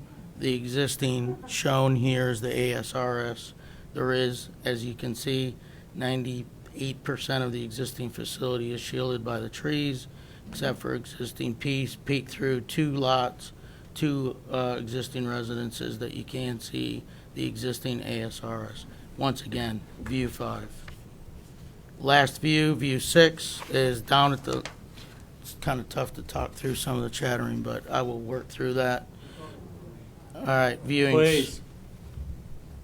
View 6, looking back to the plant from the Lake Tavern, which is one of the last views through the trees, as well as the elevations and the reference from the road, not visible through the tree line and or buffer. Last couple of slides here, we will talk through there will be some silos, reference one at 58 feet, the other at 77, referencing that these will be indicated in this area here, which are the word exempt from the special use height reference. The main focus here is the new proposed elevation, which Joe hit on, the 86 8.5, which is the new ASRS roof height, which is indicated here, part of elevation 1 looking east. And we've also included as the key plan in the bottom right-hand corner, section 2, which is the manufacturing elevation looking west, is this area here. Last slide, if you would, is elevation 1 looking west. ASRS indicated once again at the 86 8.5 in relation to the existing ASRS area. Both in this elevation and this elevation, the color and or panels will be matched like and kind of the existing structure. As part of this reference here, elevation 2, section 3, I'll point to this our plan view in the bottom left-hand corner. As you can see, elevation 1 is back at looking back from Upper Maple 2 from the plant side, and then of course sections 3 and 4, which is section 3, and of course what we're showing here, the reference 86 8.5 is the new ASRS expansion as part of the project section looking west. Okay, so can I ask you a question? That is the last section, yes, ma'am. I don't think we've gotten any explanation as to what's happening in the additional height. What is it? Yeah, I think I'll take a stab and then Roger. I'll take a stab at it, and if you still have a further question, I think Mr. Roger from the plant could. Excuse me? It is pallet Getting some storage. background noise? Turn off the Okay. Yep. Yeah. That was still responding. Oh. Oh. Let's- Yeah, this is Bill Quenga, the site engineer. That is automated storage for pallets of product in that high rise. So essentially, this very visible height is about storage, as opposed to machinery that's that big that needs to have height. So is there no way to create storage that doesn't need to be that high? Well, I think it's 9 feet different. What's there now is 77. My understanding of it is if you didn't go high, first of all, it would be a lot less efficient. It's automated, and you'd have to have much more site footprint in order to try to achieve the same amount of space. And so from an operation standpoint, I believe it's more efficient this way, and it gives you less overall coverage on the site with developed impervious and building to do it this way as well. But Sil, or if you have anything to add to that? That is correct. On page 26, is reference here to future cornmeal silos, existing cornmeal silos. So I just want to clarify that that's not part of this application. Is that true? I think that they don't need to be part of the application, correct, because under the definition in the regulation, silos are not subject to the 50 feet. But we're just showing you that for informational purposes. It's in there, it's in the section. You know, they will be put out there as indicated on the plan. Correct. Yeah, section,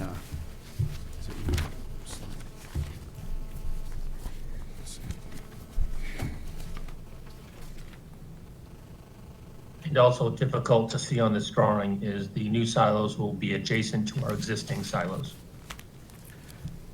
which I believe are of similar height. It's section 450.3, which basically, when it talks about no structure exceeding the maximum height as shown in the table, it says, except that such regulations shall not apply to spires, belfries, cupolas, flagpoles, television aerials, water tanks, ventilators, farm silos, elevator penthouses, chimneys, or other appurtenances usually required to be above roof level and not intended for human occupancy.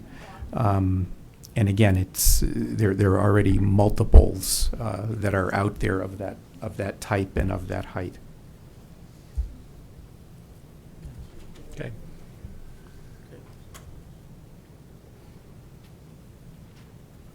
Thank you.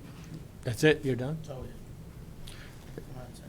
Come on, Joe. Unless there's any further commission questions of Commissioners? any of us? Commissioners, any other questions? Yeah, Keith, Brian, I have one. Go ahead. Follow along on Verga's question, because I had a similar one on the height of the ASRS. If you were to have kept it at the existing ASRS height of 70, I think approximately 76 feet, how much additional impact would that have been to your site development? Do you guys know that answer? In other words, I think you're at 64% coverage now. If you had to lower the building height and obviously build a larger building, what would your coverage have been? I'm not sure, maybe somebody on the team could answer that, but my understanding is it also has other implications in the sense of the function of that warehouse and storage, which Does is any important. of the engineers have a response for that, for Mr. Card? Not to cut you off. but- Yeah, I don't know if they've calculated it.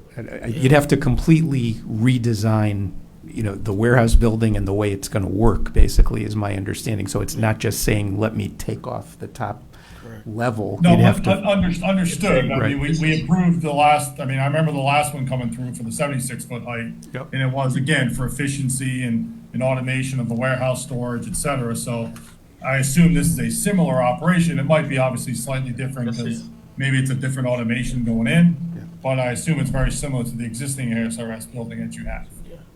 So this is Sil, the site engineer. The original GES ASRs that went in, it basically loaded from the south side of the plant where we would bring our non-produced product in.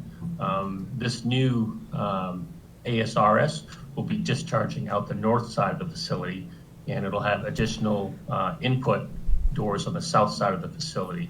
So we're limited in how far we can go north because it puts us over the berm into the other parking lot. And we can't go further south because that pushes the building into the courtyard. So we're kind of shoehorned between the north and the south part, which forced us to go up to meet our storage pallet requirement for our new production lines. And going west was not an option either? Going west would require an additional train, right? Which is very costly. It also would result in pushing the employee entrance over, which would require us to take out some of that hill, where we prefer to keep the hill in because that hill provides coverage for the site.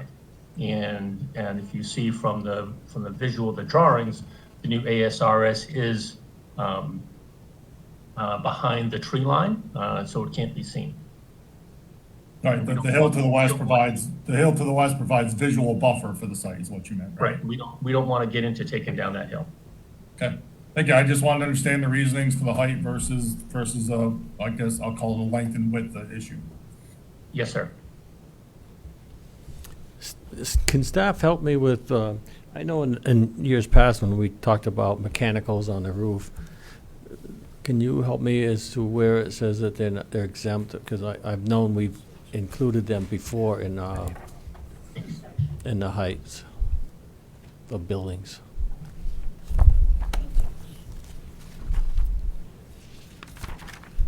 It's still under section 450.3, under the height, under your dimensionals. And it says mechanicals of, Yep. Chimneys or other appurtenances usually required to be above the roof level and not intended, excuse me, for human occupancy.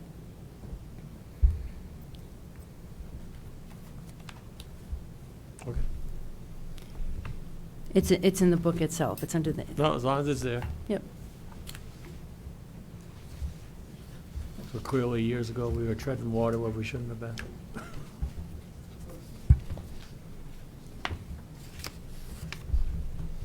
Okay, anything more from Frito-Lay? Not at this point.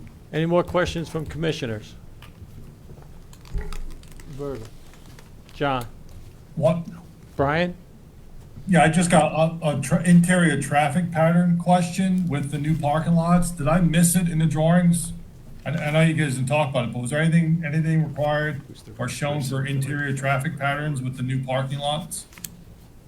Internal traffic circulation on site. The existing conditions are met, there's no additional, is that right? No adverse impacts. Part of the project. Did I hear no adverse? Yeah, I'm just curious as far as looking at it though, for emergency access, ingress, egress, is anything changing? No. From what was shown, it'd be nice to see it on the site plan for the new plans going in, at Right. least what the existing traffic pattern is if there's no changes. Yeah, there are none. Is it shown?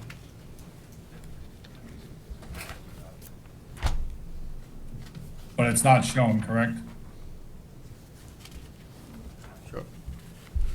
Truck and/or patterns? No, sir.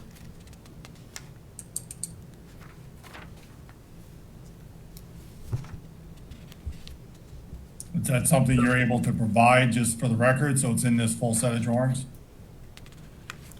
So this is still the site engineer. I don't understand. We haven't changed any of the existing traffic flow patterns in or outside of the site.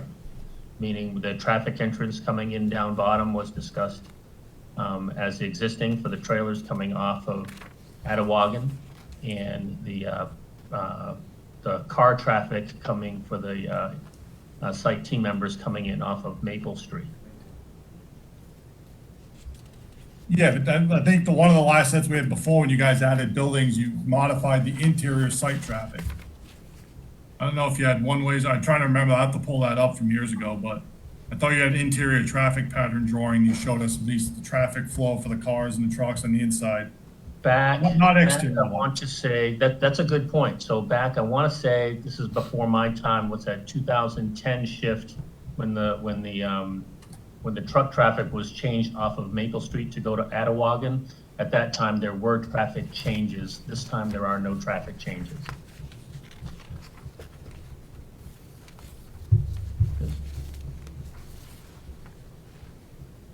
Right? Does that help explain it? Yeah, I understand there's no exterior traffic changes. I'll get back to you for the next meeting. I'll follow up on that. And there's no internal traffic changes now from that last one. So when the external traffic changes were done, that changed some of the internal traffic back in that 2009, 10 timeframe. The new plans do not change those traffic routes around the facility and internal to the facility. Right, so I'm just asking if we can, if that's, again, site traffic pattern, if it's not changing, can at least be shown in your site plan set. Okay.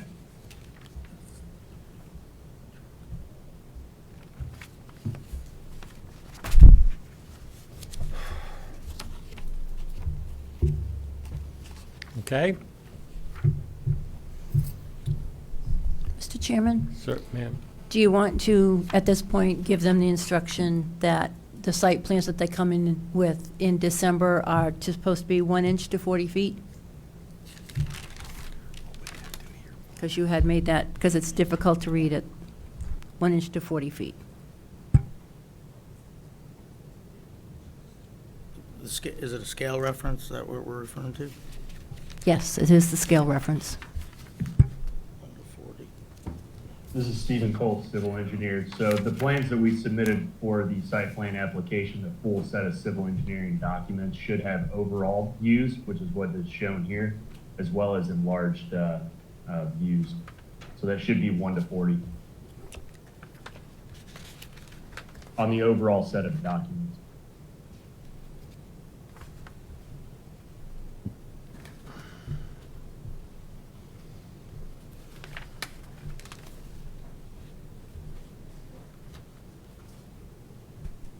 We're just going to ask that you verify that all the way through your plans.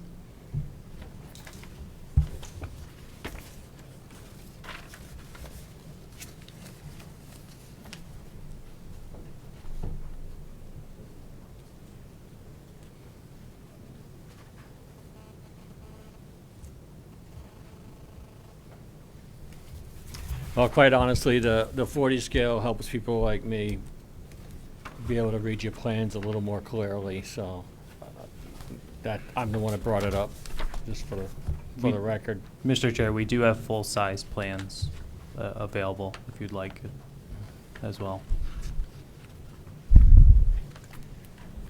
Is that in relation to the PowerPoint presentation or to the civil engineering documents themselves? To me, I just read in the PowerPoint presentation, which helps me significantly, because quite honestly, these others are, to me, are geared more for construction, and,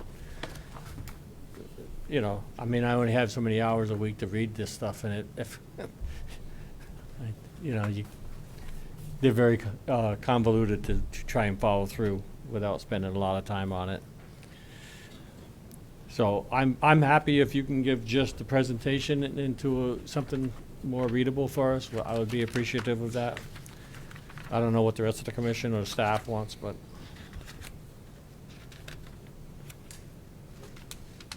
you're fine? Well, no, I'm in support of your request. Okay. I'm fine with what was presented. All right. Okay, staff, anything else? We do have a number of public that have come in, comments that have come in. Right. But I think some of the people who sent public comments are also here, so I do not know if those people would like to read their own comments or if they want me to read them aloud. Well, we'll give the audience a Okay. chance to participate. I do have a question as it relates to the HVAC equipment on the roof.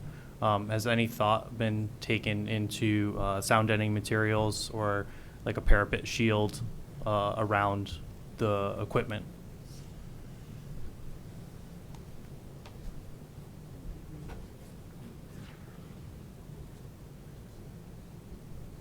I guess the question regarding baffling of mechanical units? Correct. Please bring it in, your mic. I'm sorry. Bring it in? Bring it in? Is that better? Okay. Looking at the latest and greatest technologies based on the mechanical units is currently been studied, and that's been, everything that's out there technology-wise has been incorporated as part of the project currently. And we'll probably need to cover that through the full building permit submission in those mechanical units. I ask just for sound purposes. Yeah, sound only, right? Yep. Yeah. We would have to get back to you on that. Okay. Okay. Do you have decibel levels, that Yeah. projected decibel levels for that? Could you bring that to the next meeting? Please? Yes. Thank you. Brian, any more questions? Brian? None right now. None right now. All right, thank you. All right, audience members? Speaking, we're supposed to always go for and then against, but always kind of. What are we speaking on? We're speaking on the special permit? You're speaking on both. They're allowed to mingle both. So the special permit is actually.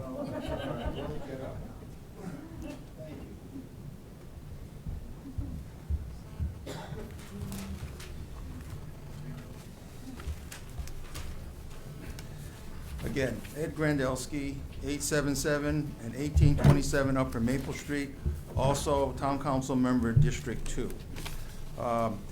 Back in March, I believe, a presentation was made by Frito staff to the Town Council, and another presentation was given to the Lake folks.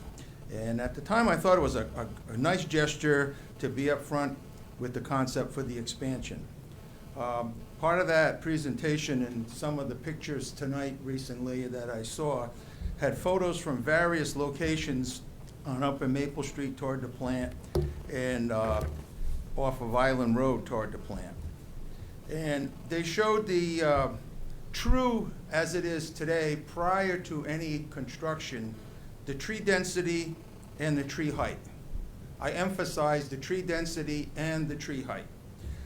Now, as part of the expansion, the employee parking lot that's proposed is heading toward Maple Street, toward the west. Now, the pictures that are depicted, those are not real anymore. If you do the construction, The tree density is gone and the height is gone. If you look at the site, as you go into the hill on the westerly side of the existing parking lot, that's the highest elevation where the trees are with respect to Maple Street or the lake. So the I don't know, whatever that number is, of 172 parking spaces toward the west, that's gonna cut your highest trees down, and also the density to absorb some of the sound, that's gonna go away. So, and then also, you know, we have the height of the warehouse going from 50 feet to 85 feet.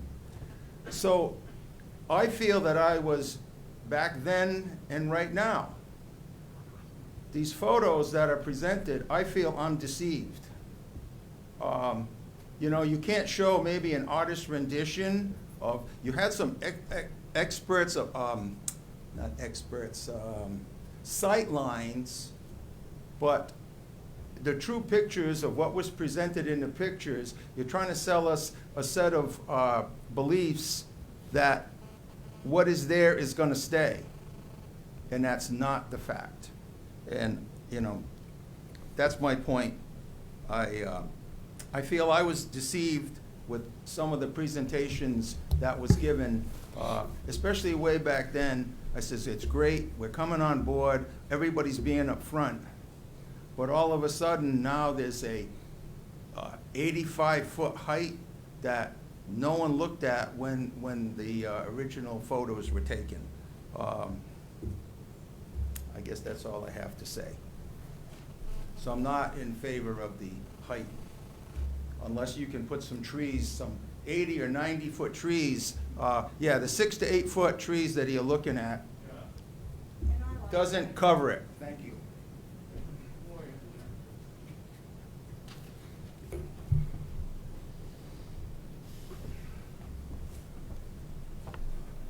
Good evening, members.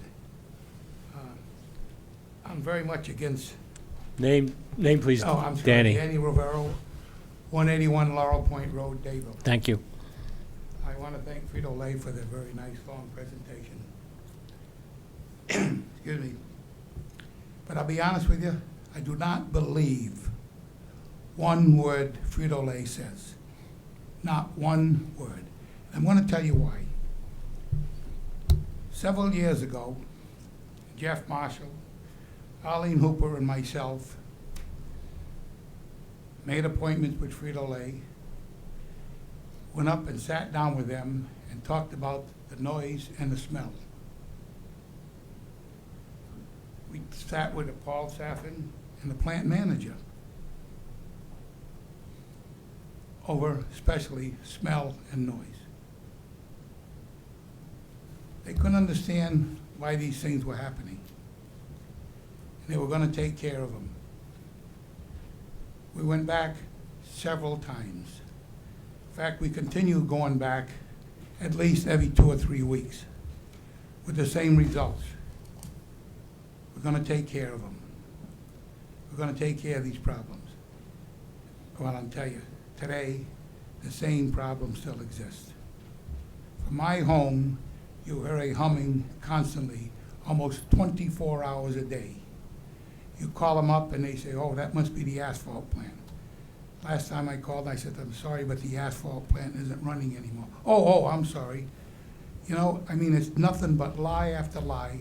And I hate to say it, the town doesn't do anything about it either. You call the town and say this, and I say, oh, we'll check into it. Nobody goes out and look at it. The smell. I mean, I'm going to tell you what, you smell that all day long and you say, we're eating that item? I would not believe a word they say.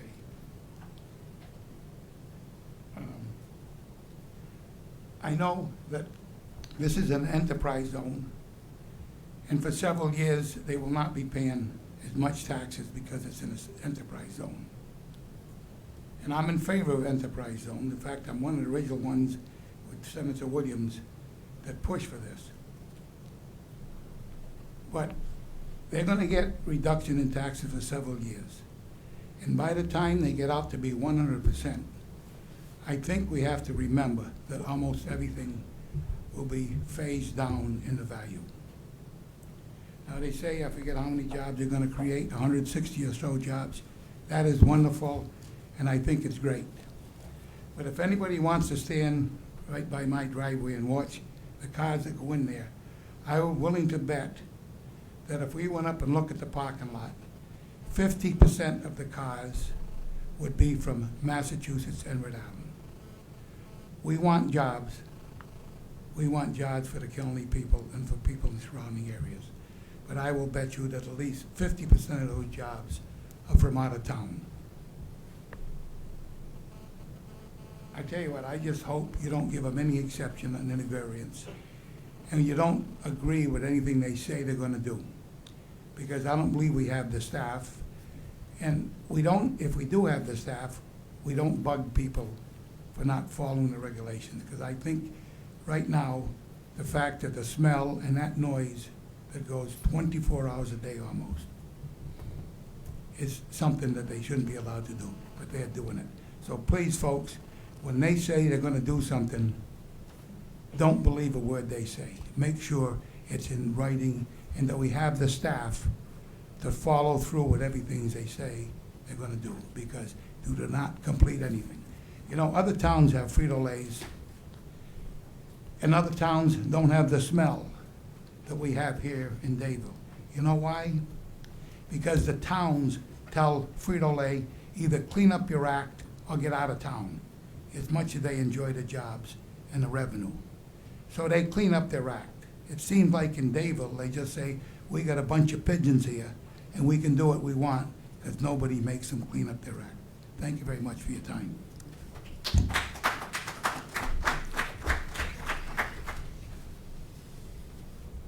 Anybody else want to speak to this application?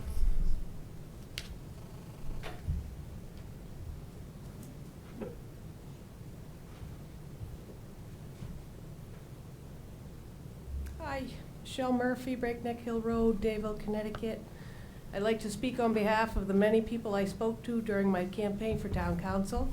Almost every person I spoke to voiced their wish to mitigate the sight and sound issues coming from the surrounding businesses, including the constant hum that emits from Frito-Lay. I do appreciate that Frito-Lay is a good neighbor. I appreciate that it offers jobs to our community. That being said, I feel that on behalf of the neighbors in the area, I would like to see the mitigation controls that were promised enacted before we expand any of the permit. Thank you. Anybody else want to speak to this application?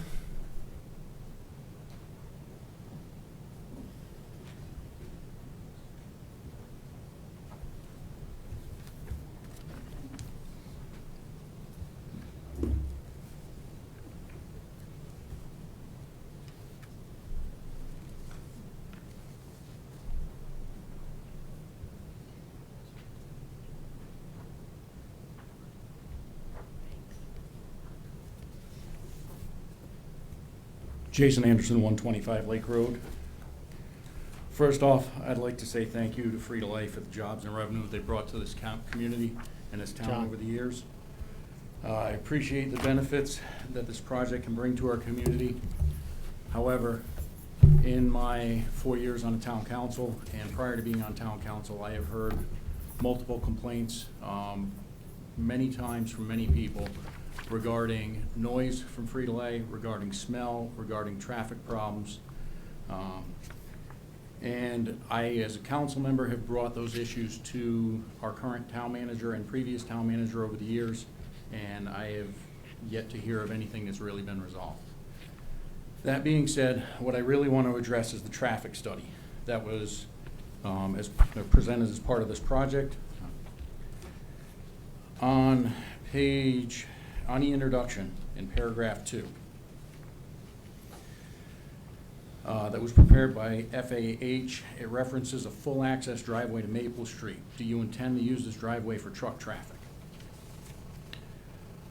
On page 3, in the first paragraph, it states that the speed limit is posted at 35 miles an hour on Lake Road, but it doesn't reference the speed limit change to 25 miles per hour west of Forbes Road on Lake Road. On page 3, in the first paragraph, it references a recently approved power plant. Then on page 4, it references a proposed NTE Connecticut power plant. Then on page 5, it references a KTE energy plant. Are these 3 references one and the same? On page 4, in the third paragraph, it references Lake Street. Is this supposed to be Lake Road or another road that I'm unaware of? On page 5, in the first paragraph, it states the KTE energy plant has a very minor trip generation. First, is this supposed to state the NTE energy plant? If so, the statement goes against what FAH states in the traffic impact report they prepared for NTE that was submitted to the Connecticut Siting Council. If you look at the documents I passed around, that is a portion of the traffic impact report that was submitted to the Siting Council, and I highlighted parts of it that I feel are very relevant to this project. If you look at the second page in, it identifies that 385 trips during the morning and afternoon peak hours during the construction period, and of that, if further down, it identifies the distribution used shows 75% of the site traffic oriented to and from the east along Lake Road and Ottawagan Road. That would be I believe it's roughly a little over 280 vehicles that would be traveling on Lake Road to Ottawagan Crossing heading east. Further in the NTE report, if you go down to it's the third page, it talks about the I-395 southbound off-ramp will operate at level of service C during the morning peak hour and at level of service B during the PM peak hour. That is for background traffic. Then further on the next sentence, it goes to, our 2 sentences down, it references the 395 southbound off-ramp approach will operate at LOSE during the morning peak hour with an average vehicular delay of 39 seconds per vehicle, and at LOSC during the peak PM hour. Further on the last page that I gave you, it says the Lake Road approach operates, and this is in reference to Route 101 and Lake Road intersection. The Lake Road approach operates at LOSB during the morning peak hour and at LOSC during the PM peak hour. Then it goes on to say, and that was the existing traffic. Including the NTE traffic, the Lake Road approach will operate at LOSC during peak hours. LOSC is an acceptable level of service for a side street intersecting with a community roadway such as State Route 101. One of the reasons why I really wanted to bring this forward is if you go further on, as I referenced before, on page 5 it says the KTE energy plant has a very minor trip generation. If you look at the impact that is shown in the traffic impact report that was presented to the Siting Council by the same entity that prepared the traffic impact report for this project, in the previous report, it showed there was a significant impact. I referenced in the traffic impact report for this project, I believe it's chart 5 further on, where it shows the background traffic numbers. Those background traffic numbers are the background traffic numbers for the NTE project without taking into consideration the NTE traffic.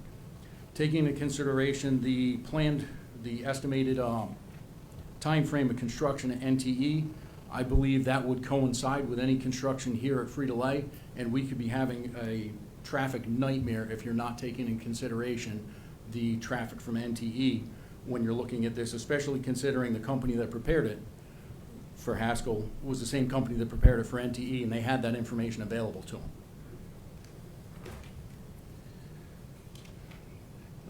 The other thing in the NTE traffic report, it stated Lake Road west of Forbes is only 22 feet wide, and that's in the area where the S-turns are outside of the industrial park heading into, right where the power lines are heading in the residential area. I apologize for the typo on my last page. What I believe, which I believe does not meet the WB 62 guidelines for tractor trailer traffic. And the picture I included in there is a picture from a week ago when I actually there were 2 tractor trailers, even though there's no through truck signs there, that were heading westbound on Lake Road. through the S-turns. This is the second S-turn where the barn is on the southern side of the road. The sight line there is horrible. There was one tractor trailer coming through the S-turn. I had stopped in line of traffic, sitting there waiting for him to come through. The second one behind him, if you look at the picture, I apologize that it's in black and white, but the center line of the road was about the middle of the axle of the rear trailer. I had to get out of the passenger side of my vehicle, ask the people who were stopped behind me to back up so I could back up so that tractor trailer could come through that road. This issue with truck traffic coming through that road has been brought up with 2 town managers, and absolutely nothing has been done about it. The downfall is, yes, we have through truck signs on that road. However, it was never designated as a through truck road with the state of Connecticut. The other downfall is for it to be considered a through truck, it can't have a stop here in town.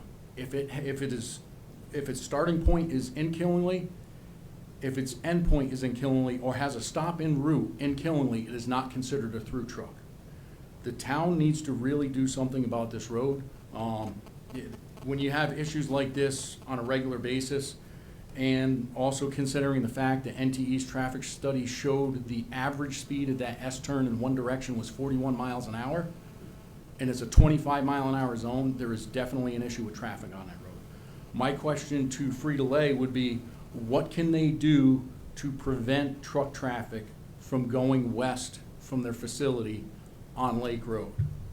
Also, would it be possible to change their address for their facility to reflect the Frito-Lay Drive rather than the Upper Maple Street?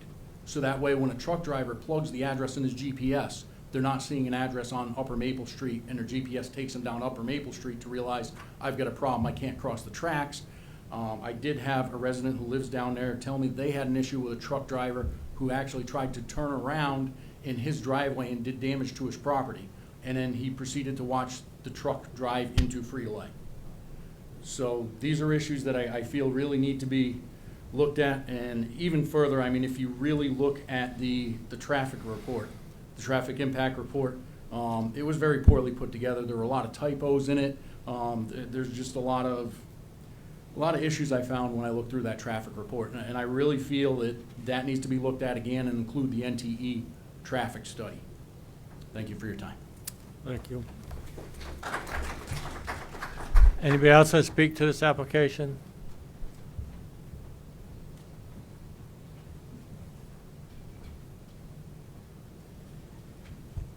I actually have my own statement, but I have a statement from Keith Succi, also, who couldn't be here tonight, but he was working with Frito-Lay during the summer months for probably 7 or 8 months, so I wanted to make sure that got into the record. So if it's all right with you, I will read his statement first. That's fine, which is... Your name for the record, please, and address. My name for the record is Lois Latraverse, 64 Island Road, Dayville. And this statement is from Keith Succi, S-U-C-H-Y, 40 Sawmill Road, Dayville. Back in June 2020, I volunteered to contact Frito-Lay on behalf of Alexander's Lake Homeowners Association concerning several noise complaints that have been made by lake residents. The ALHA asked me to be neighborly and cooperative, just as ALHA and Frito-Lay have tried to be for many years. Beginning with my initial contact with Frito-Lay, I believe I've done that.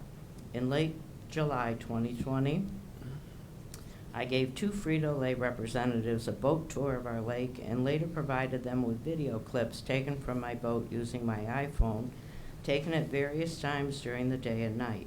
My hope was to provide them a lake perspective of the concerns that we were having with their facility. Frito-Lay reciprocated by twice giving me an outside tour of the Upper Maple Street side of their facility. The first solo around the same time as our boat tour, and the second with Lois, the president of ALHA, in October 2020. Also during that same time period, I participated in several noise tests led by Frito-Lay from my boat. The one over the weekend of October 15th, 2020 stands out because it was synchronized with a complete Frito-Lay plant shutdown.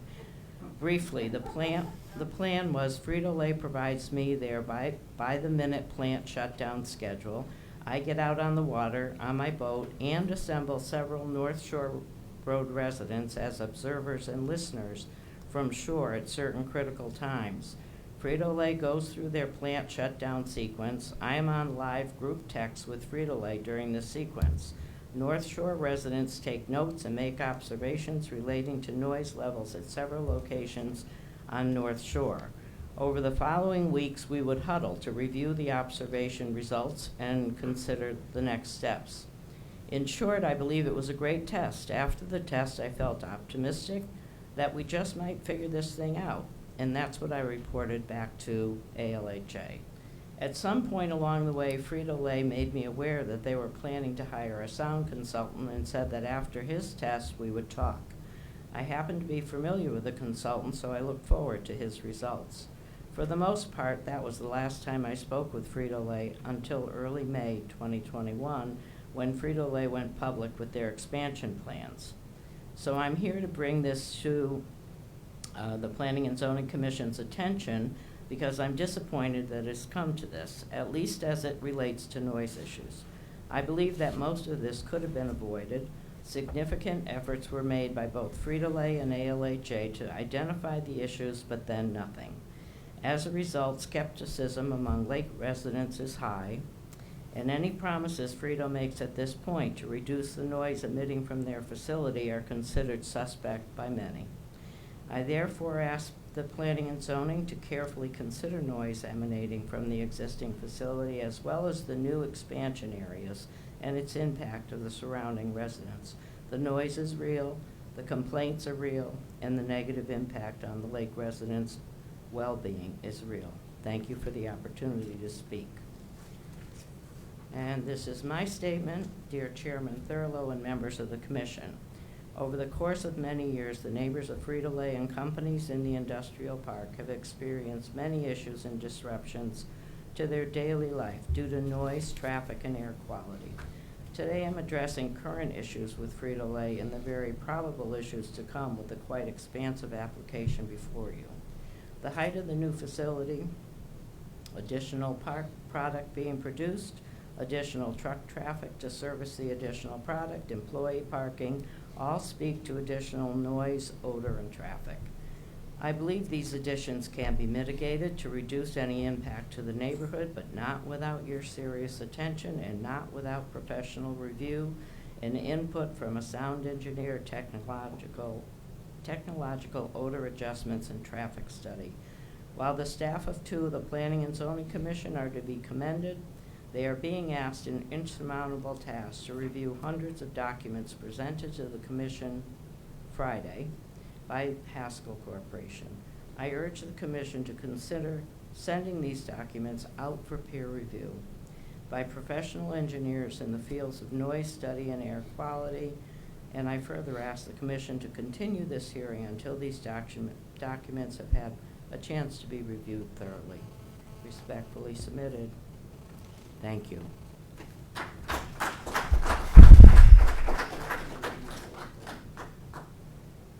Anybody else?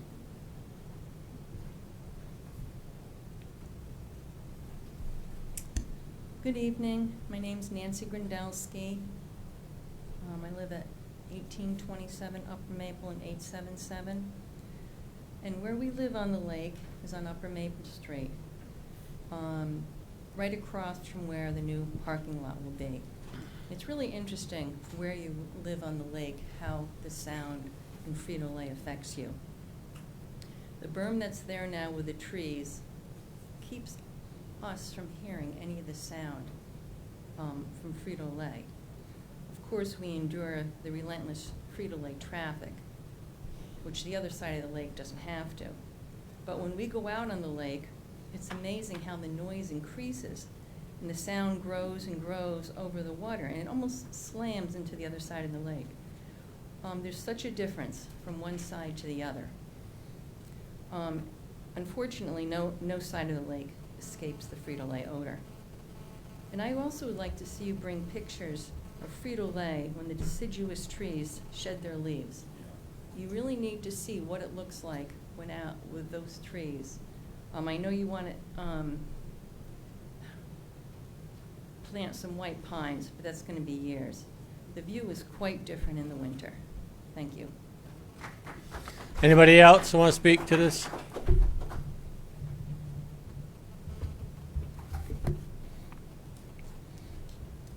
Good evening. My name is Karen Johnson. I'm at 1819 Upper Maple Street in Dayville. I would like to thank the chairman, members of the commission, and the staff. As others have noted, you have to endure what, Mr. Chairman, is a terrible set of plans, what is one of the sloppiest traffic studies I've ever seen, and a tremendous amount of information that literally was presented this evening, as well as just submitted last week. So I started a review of the plans. New plans were submitted. I started another review of the plans. This evening, more information is submitted. So it sounds like it's going to be continued at least another month. But a 70-something set of construction-level documents really tells us what Frito-Lay feels about this community. There's a presumption that this is going to get approved and that all of this interim process is really an inconvenience for them. And what they really want to do is just go straight to CDs and build it. And that's been fairly effective for them previously. And that's fine, but I think this is different.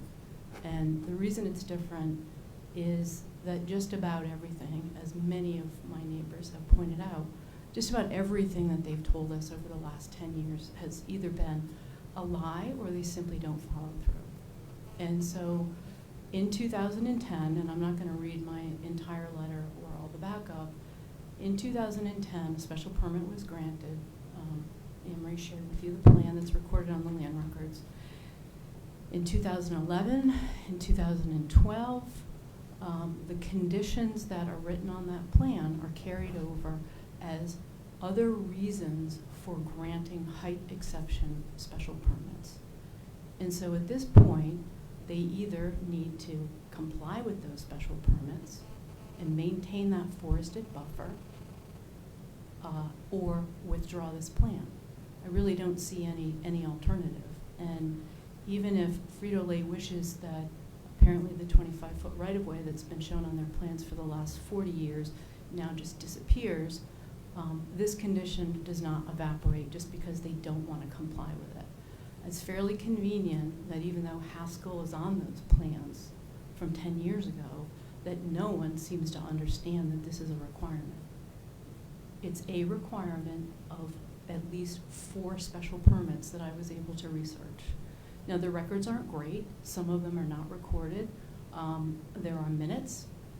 There's an approval letter that I received from Linda Walden that I still had an email from 2010 when she was the planner. And it was really, I think, Linda's review and frankly, Brian Card and Keith's comments that were in those minutes from 2010 that said, look, if you want this, you're going to have to do this. And right now, you know, an additional special permit, you can tell by the narrative of their application materials. Look, we want it. It's similar to what we have out there, so we should get it. We need it because it's more efficient. Well, what is the basis for this? Why do they need an 87-foot warehouse out here? Because they got one in 2010? Well, they got it with conditions. But a question I have, and I still can't understand, and frankly, this is a question I raised in the spring when the site plan application was presented for the trailer lot. Why do they need 730 trailers on this property? What's in the trailers? Is there food storage in the trailers? I mean, I don't understand it when their own traffic study says 12 are coming in and 12 are going out on a peak hour. So it's what, 25 trailers an hour? What are the rest of them doing? If you take a drive over there, which yes, I confess, I did trespass on their property, and I looked at the trailers in the spring. They're barely roadworthy. I mean, I'm not an expert. I certainly think others would be better suited to say this, but they don't appear to be roadworthy whatsoever. So they're being used for storage. So are we doing this in lieu of building an actual warehouse facility so that we don't have to pay taxes on it? What is the purpose of it?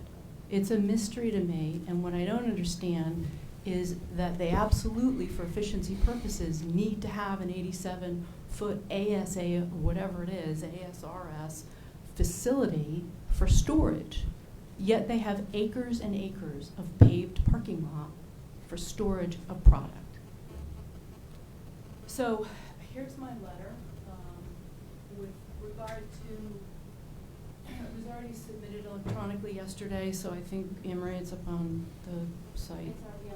Thank you. It's on the website. Thank you. So that's my issue with the 2010 special permit. I have many issues with respect to zoning compliance of their current plan. Once again, their narrative in the application materials is, look, this is bothersome for us to bother putting the abutters on the plan because there's so many of you across Upper Maple Street. So instead, we're just going to say we're adjacent to the railroad, even though the 2010 site plans show every single abutter and list them on the title sheet. Small things, they can fix that, but it just shows the approach that they're taking with this application. And frankly, although Paul Saffin was not as effective as we would have liked, as the environmental manager, I don't know exactly what his title was, he at least reached out. It wasn't, oh, hey, let's give you this PowerPoint presentation, and then we're going to go silent for 6 months, and then we're going to open up a hearing when we just submitted information last week. They submitted this application in August. And now they're just presenting real information. It's just like, oh, gee, we think we may have to submit some more information because people may have questions. And it's like an after the fact thing. One thing that many of you know, I am a planner. I'm a member of AICP. I'm a certified planner. I've been in this industry for 35 years. I know, unfortunately, what a terrible traffic study looks like. It's sloppy. The trip generation table makes no sense at all. And so even though their contention is, well, we really don't have to do this, so I guess we're not going to do a good job at it, we need to have someone reviewing that. The problem is that this is a very complex application. It's a complex site, and the staff is overwhelmed. And so my plea, as was Lois's before me, please support them and provide them with the funding to hire peer review consultants. The non-compliance of these plans is they're incomplete. I already listed just a couple things. They're supposed to show generalized floor plans under the architectural plans. And that might help us understand why they need, what is the building being used for? Why do you need 87 feet? There's a number of issues also within site plan, also in special permit regarding some of the environmental concerns. I'm not going to go into those. But what I really have a concern about, what I just don't frankly understand, is why they need to expand the parking lot. So aside from the issue regarding the 2010 special permit and the conditions of approval, why do you need to exceed what are guidelines in the parking requirements by 231 spaces? Section 530 of your zoning regulation says off-street parking shall be provided to meet the demand for the proposed land use. The applicant shall calculate this demand based on accepted standards, such as published in ITE parking generation reports. The parking demand projections and methodologies shall be subject to approval by the Planning and Zoning Commission. Normally, I would write all of this up and give you a nice, neat letter that explains everything, but again, I didn't have time because they just submitted everything last week, and I want to make sure I cover these points because I don't, I would like to have a professional approach to this, unlike the applicant, and tell you everything that I think is wrong with this application right now. I'm sure that I'll have other comments later when I review the information that was submitted tonight. But off-street guidelines, it specifically says, these new guidelines are based on changing industry standards. If an applicant cannot provide an accepted parking demand projection and methodology, then they use the table. So what they did is they said, okay, we're not gonna give you that information, so we're just gonna use the table because we wanna have a 600-something parking lot, space parking lot. So they know what the number of new employees is, they know what the existing employees, they know the shifts, they know visitors, they know when people are going to work. They can provide a parking demand analysis. It's not that complicated. I've done them a number of my projects. I'm sure that Hesketh and Associates can do it. And then at that point, maybe they might be able to do an accurate trip generation table in the parking study, hopefully. The other issue here is, again, if you can't prove demand, why do you need another 230 spaces? And in there, they call it the appendix, the transformation appendix. Existing auto parking to remain intact, additional parking is being provided as required to meet additional parking counts as provided by Frito-Lay.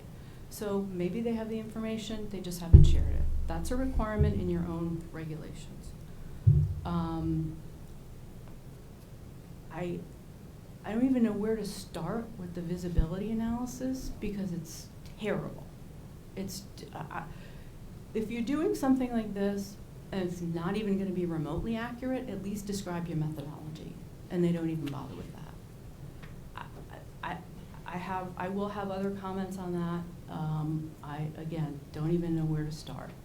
I do want to talk about corn silos. So, section 450.3 height, no structure shall exceed the maximum height as specified in table A, except that such regulations shall not apply to. This has already been read this evening. Farm silos.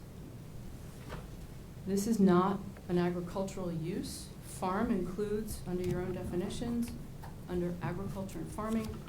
Farm includes farm buildings and accessory buildings there too, nursery, orchards, ranges, etc.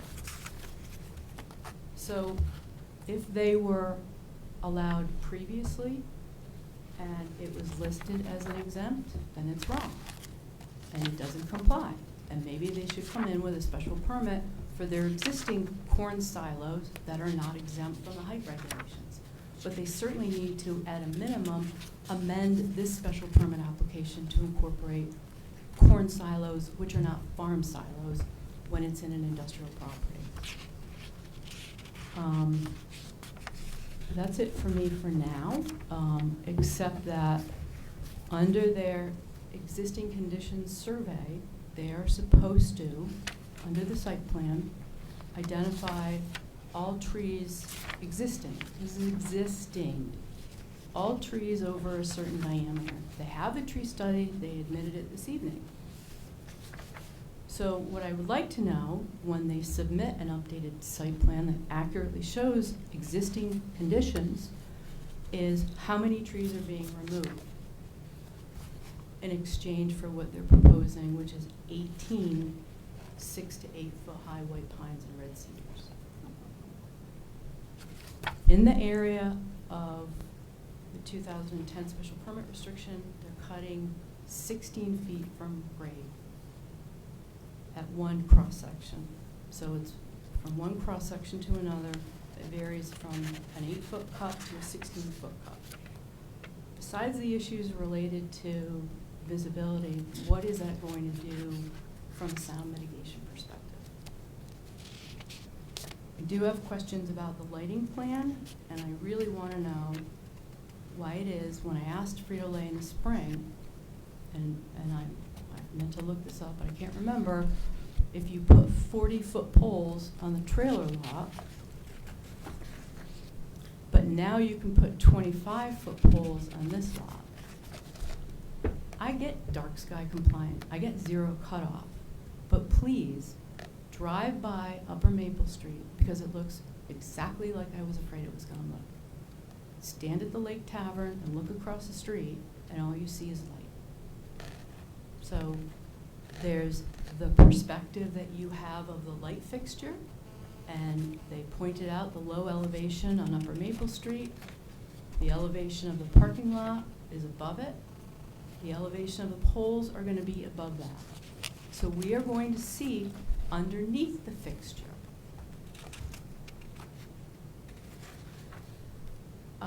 Just one other thing I forgot to mention, and I will write all this up, but in parking lot standards, section 530.4.1, a minimum of 50% of the required landscaping must be provided within the parking area. Haskell says we don't want to do this because it's going to be harder to plow the snow, and because we're a food service facility and landscaped islands within the parking area may create a problem with rodents. So it's okay to store food product inside 730 trailers on site, but you can't have landscaping, which is a requirement. So either go get a variance or put the landscaping in. And please explain to me why there is no internal landscaping on the trailer lot that was just constructed. Thank you. Anybody else speaking to this application?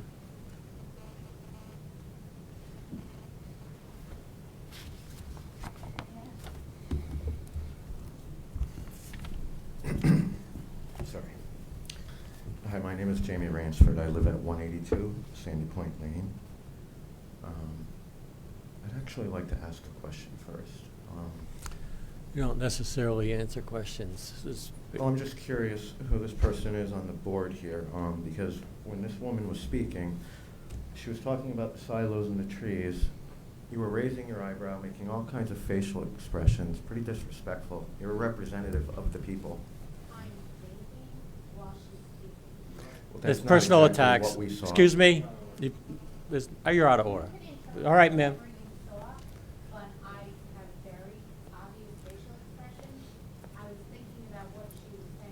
Okay. In transportation for 25 years, and I know a little bit about parking trailers. I worked at Frito-Lay. All right, excuse me. So if you took that wrong, that's your fault.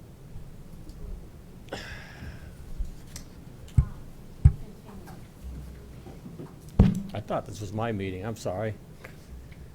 Sorry, Also, I'd like the council to make a special note. I don't know if the council is aware or their lawyer is aware. In the 90s, Frito-Lay had a lawsuit with its employees. Is anybody aware of this? Pertinent? They had a lawsuit with their employees where in the agreement that they had to hose down all employees' cars every time they used whatever smokestack or bleeder they were using, whatever it was eating the paint off of the cars. You'll hear that in here. But just wanted you to make note of that so somebody can find out if this is accurate or not, because I know it is fact. Yeah. First of all, I would What's like his to last say, name? Rainsford. I believe I kind of represent everyone opposed, as I've been a Democrat, an independent, and a Republican. I really have. We're tired of politics as usual. It also seems kind of funny to me that the representatives from Frito-Lay have their backs to us. We expect this to be changed. We should be able to look at them face to face and look at them eye to eye.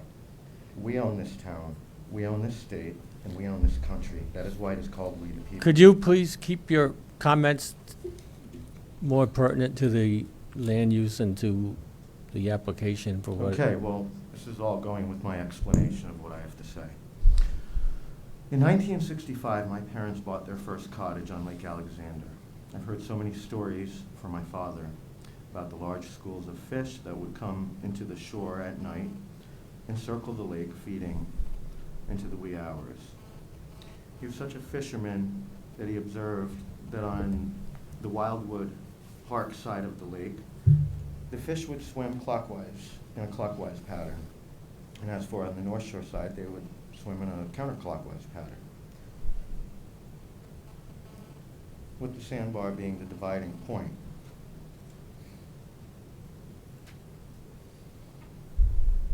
Now, as my father told us, he had a giant spotlight, and he would observe multiple schools of fish, which included bass, trout, lake trout, up to 3 feet long.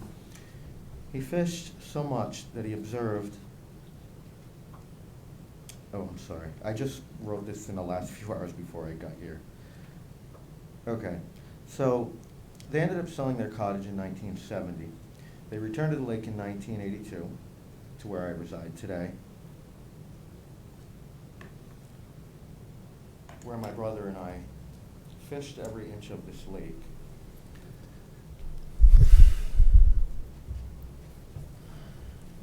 Now, I observed when we used to go fishing out there, Excuse me. this Excuse all has me. a point. It all has a point. Well, you're starting to It take all up has a point. your whole. Please give me my time.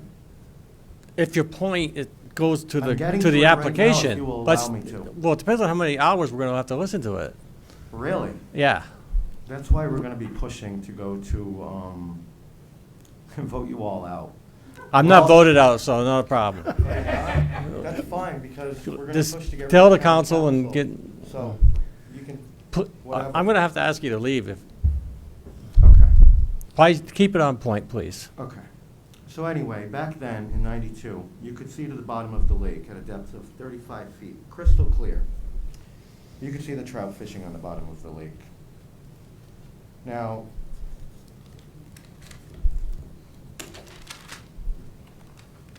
I began to notice in the late 90s the decline of the clarity of the lake. The water was not crystal clear like it was. The white perch began to decline, along with the trout. Mr. Sheridan, or the Lake Association, every year has stocked the lake.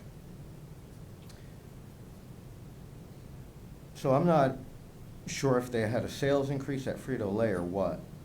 I'm not a scientist either, but I'm imagining it probably lines up with the clarity of the lake, which goes in with what I mentioned to you about the lawsuit Frito-Lay had, because if it was eating paint off of cars, I can only imagine what it was doing to the water.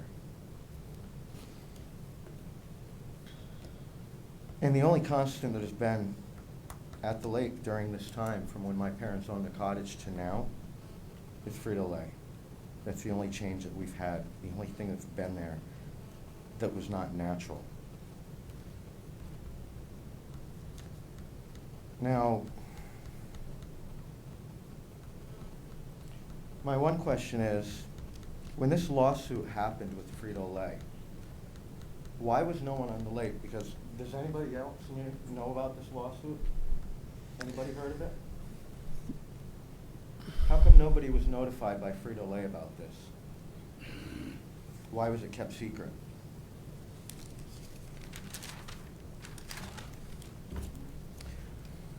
We want to protect our children from real dangers, like the food going into their bodies, pollutants going into the air, the earth, and the water as well. We want to do this for ourselves as well as for our children.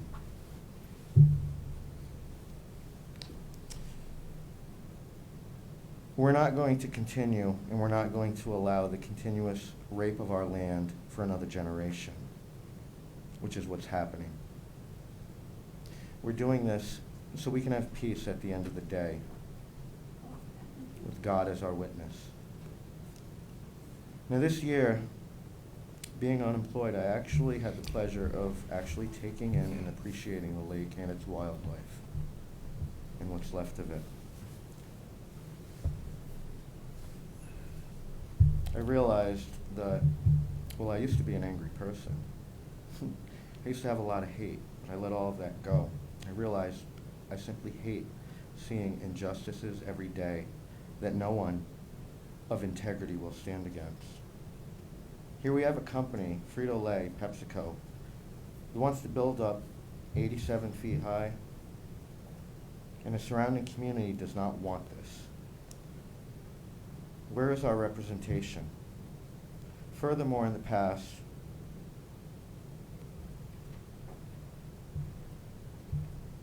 I'm sorry, I'm just trying to figure this out because the way I wrote it is all handwritten. In the past, there were certain times that were set up to actually release pollutants to make the noise they make, because we all know what that sound is like. It's like a jet engine, right? Now, why is no one keeping up on this? I heard we used to have a liaison with Frito-Lay, and I don't know what happened with that. I guess nobody here seems to care either. So,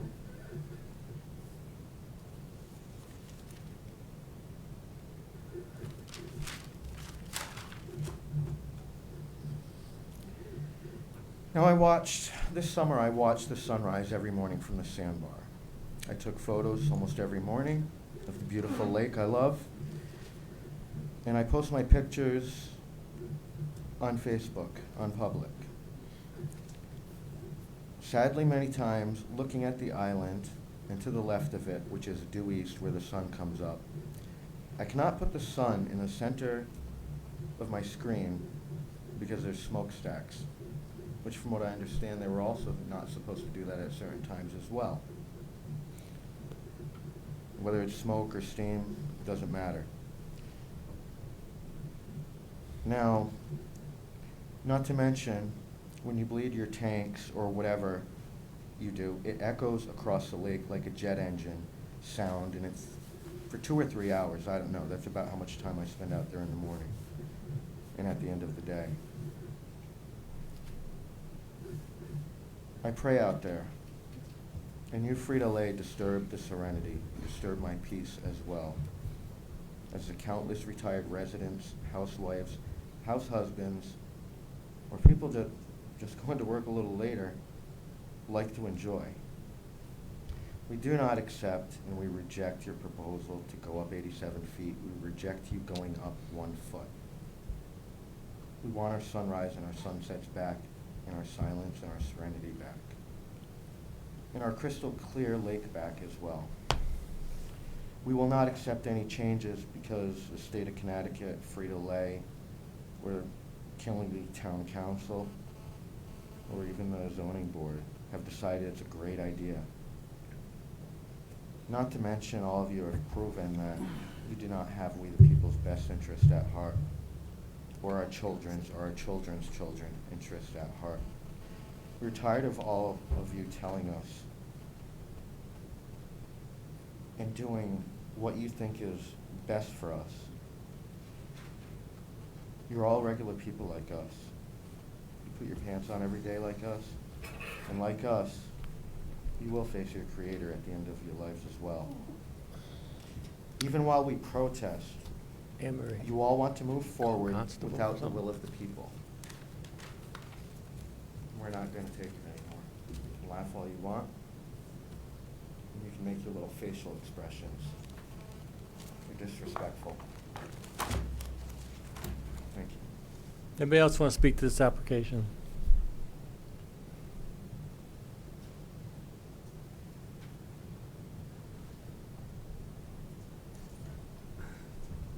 My name is Earl McWilliams. I live at 215 North Shore Road, and I have a very brief question. In listening to the discussion from Driscoll, this gentleman here, and in response to a question from John and the staff, if I understood right, when he asked about the HVAC system noise abatement, I understood that the best available technological mitigation efforts have been or will be used around the HVAC systems to prevent the noise. I can't ask that as a question, but my understanding was that the best available mitigation technology would be or has been used in limiting the noise from the HVAC systems. That's my understanding. And I'll just leave it like that, unless it must be refuted. Thank you for your time. Anybody else?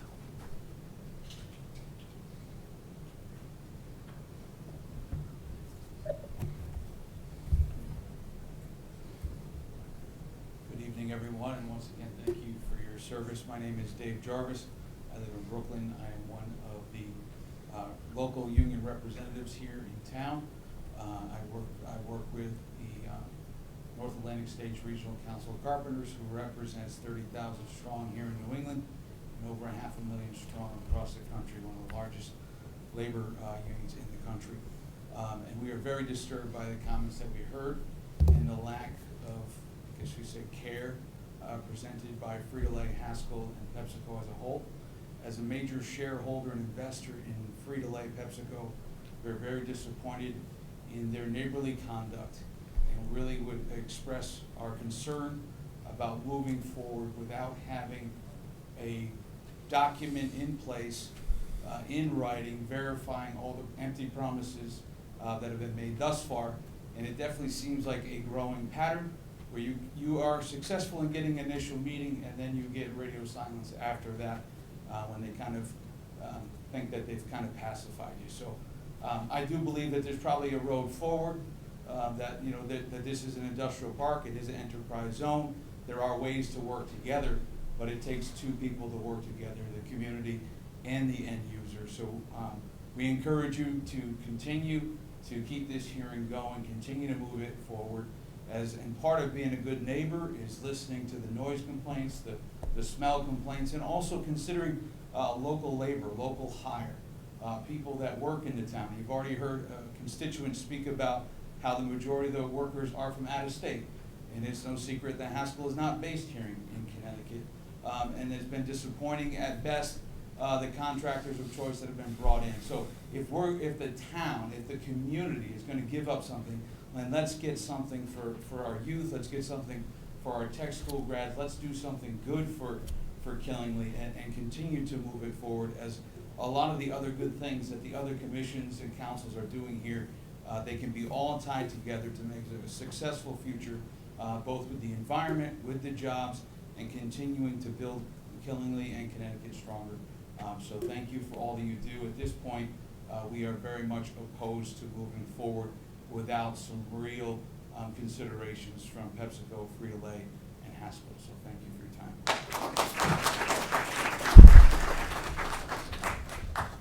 Anybody else? This is Jill from Economic Development. Yes? Could I weigh in now? Sure. Okay. So I just want to start by referring to the POCD plan that was implemented in October of 2020 under the Economic Development Plan. Under Policy 2, it states, maximize the quality and diversification of Killingly's employers, both large and small. And under the first action, it was to assist in the retention of current employers and promote their expansion to occur within Killingly. Regular interaction with current employers to learn of their ever-changing needs are then act to provide those needs whenever possible to maintain the employer's presence within Killingly. The Economic Development Commission is in full support of this expansion. Frito-Lay offers jobs. Their average salary is over $50,000 with benefits. The employer has invested in upskilling their employees, so it's not only jobs, they're creating careers for upward economic mobility for their employees. And as a result, Frito-Lay has raised the standard of living for all its employees, thus setting the standard for other industrial park stakeholders to follow by this example. They are proposing 120 new valued jobs on top of the 740 full-time employees. They have been part of our community and economic vibrancy for well over 40 years.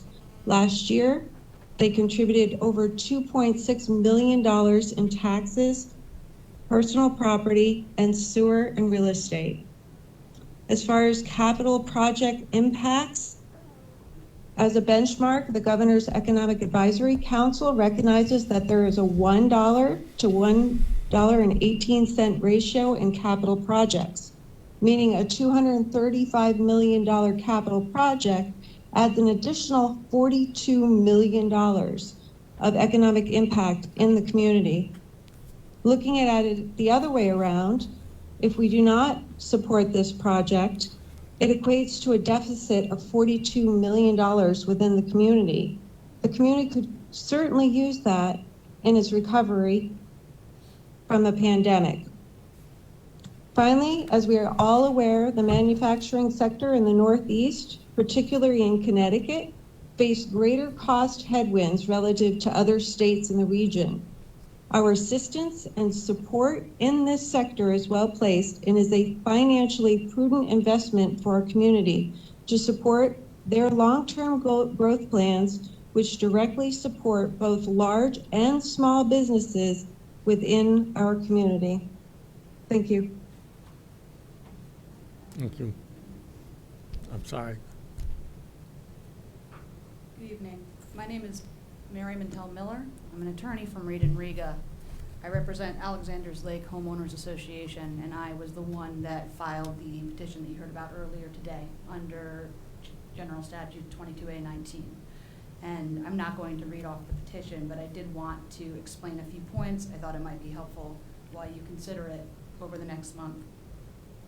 First, the intervention came specifically in special permit number 21-1273 because that is what was up for this evening, but we'll be requesting to intervene in 21-1275 as well. I can file essentially the exact same thing again unless you do advise me it's not necessary, in which case I won't. So you can let me know. Ken Slater, for the record, you should file the separate. Okay. So it'll read about the same, except it'll make it clear it's for the other number so that it'll be clear in both dockets. I'm going to speak briefly on both tonight. First, and I will keep this brief because we have heard a lot of this at length, what I can talk about are environmental issues that you can already consider, like you already heard. So that will really limit our discussion to 3 different aspects of the zoning regulations. The first is 470.9.4, which is noise abatement. 470.9.5, which is other pollution or related problems. And 470.9.6, which is landscaping and screening. So these are things you'd already be considering, but that we are asking the right to speak on as a party, because we are hoping that we will have things to say on the topics. I say we are hoping because it is somewhat difficult given the lack of reports that have thus far been received on those topics, and that is something that we are going to be requesting. But first and foremost, we do request, and I say we because I am speaking on behalf of the Alexander's Lake Homeowners Association. Everyone else here is speaking on behalf of themselves, but I'm actually speaking on behalf of a group, so just to make that differentiation clear. Our biggest concern, as you have heard from several people tonight, is that the parking not be expanded. As you have now heard, and thanks to Karen Johnson heard in some detail, there are currently restrictions in place. So you can't just ignore past special permits. That would have to actually be addressed. But it shouldn't be addressed or ignored because there's a reason that there is a large forested buffer in place, and that's because there's an existing manufacturing facility, and the trees that exist are preventing more of a noise impact and a light impact from being felt by not just the residents, and you've heard them complain about it, but the non-human residents of the lake as well, especially the migrating waterfowl and the breeding waterfowl and the bald eagles, which is what we are primarily concerned with. So the noise does have an impact. And even the slight buffer that's already there is important. And so if they are taken out, and rest assured, they are being taken out. I have been trying to figure out how many trees will be removed. I have not been able to figure it out yet. But as you can probably tell from the surveys, quite a few trees are being taken out, pretty much all of them. And they're going to be left with one strip of 6 to 8 foot trees versus what is currently a wide buffer of mature trees. So it really will make a significant difference. As far as I can tell, the parking lot is not necessary based on the required number of parking spaces. They don't need to put it in.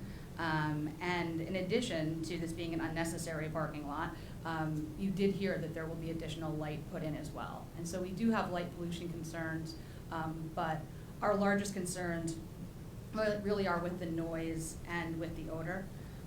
I was able to obtain recently a noise study that Frito-Lay did have done in March of this year. It was unfortunately a rather limited study. It did not consider what the impact would be of this additional manufacturing. I would assume, given that it's additional manufacturing, there will be some sort of increase, but they haven't, to my knowledge, done a study on that, so it's a little hard to say. But I can tell you that right now, when they have both of their starch recovery blowers on, the noise level comes in at 52.7 dBA in their measurements. The limit at night is 51. So just so you realize, in their own study, which has its flaws, it was only done in 3 16-minute increments. It's better to do a longer study. Ideally, you want to take different areas where you're measuring. Ideally, you want to have it done over multiple days. So there's much better noise studies that could be done, and I highly recommend that you either give us the time to have it done or that you commission it to be done. It might be better coming from you, just because you'll probably need to work with Frito-Lay to make sure that they have their equipment on and off as part of the different studies that you may want to look into. But the important thing to keep in mind is right now, they are not in compliance. So one might at least presume they will not suddenly be in compliance, and if you take out this forested buffer, it's going to be worse. So this is one of the reasons we're as concerned as we are. With regard to our concerns about air pollution, the last report that I was able to find was prepared in 2009. It was actually in response to a deep notice of violation regarding the odor. So we have no current study, and that is something also that you absolutely have the right to require, and I highly recommend that you do.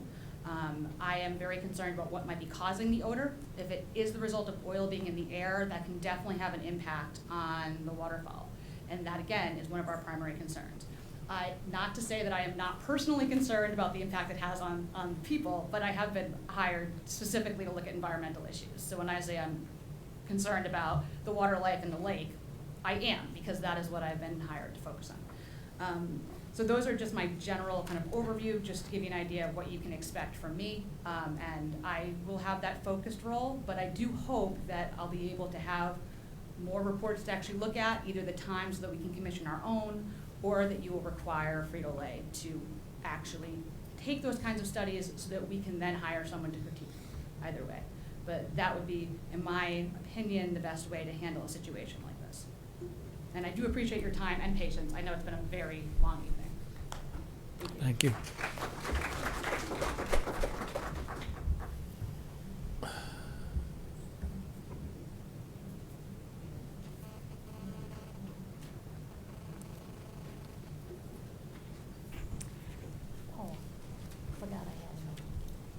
Sandra Bove, 206 North Shore Road, Dayville. It's late, I'll be brief, and you've had so much information come out tonight that I won't even pretend to know or understand much of it. But I want to give you a little history. My late husband was on a committee when Frito-Lay first proposed coming to this town 40 years ago. And he was all in favor of it because of the economic impact that it would have, positives for this town. Frito-Lay in turn promised there would be no smell, there would be no noise, and you won't see it. And we all know there is smell. There is a lot of noise, enough noise that if I live on the North Shore, where it is, the noise is escalated as it comes across the lake. It can wake you up in the night when you have your windows shut and the drapes drawn. That's how loud it gets at times. So we do have a credibility issue on top of all the mounds of information that you have to read. So I'm going to close with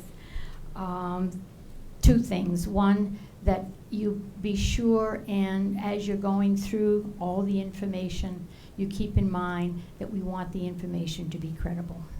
We want the Frito-Lay to be honest with us.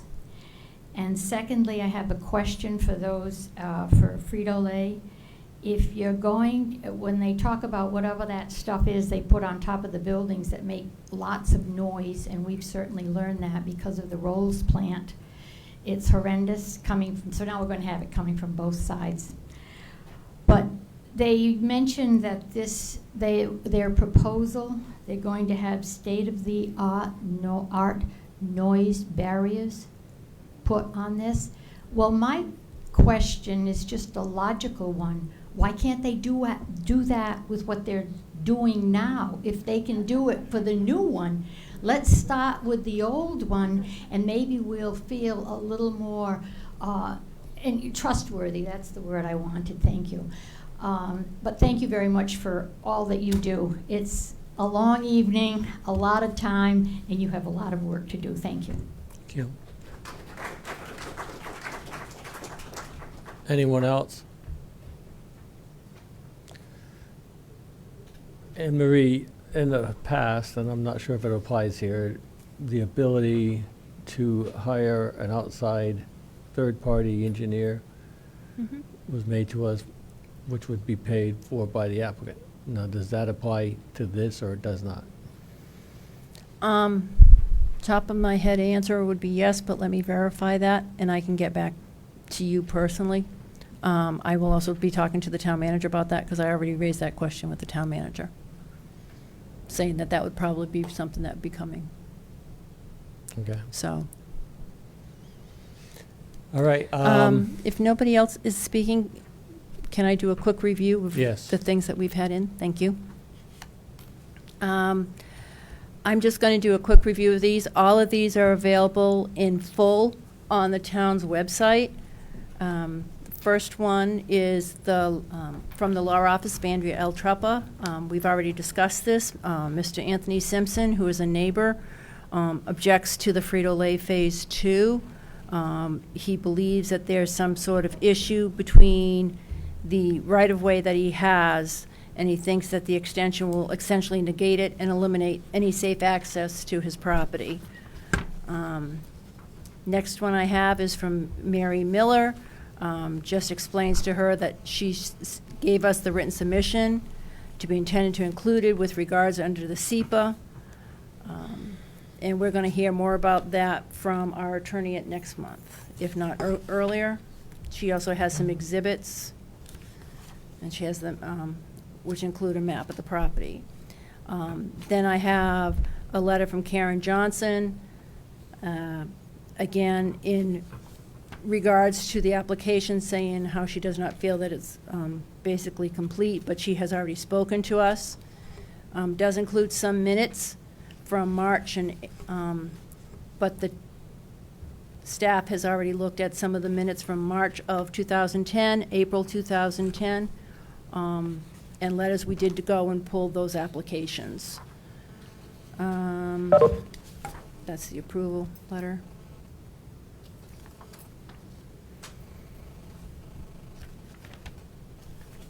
All right.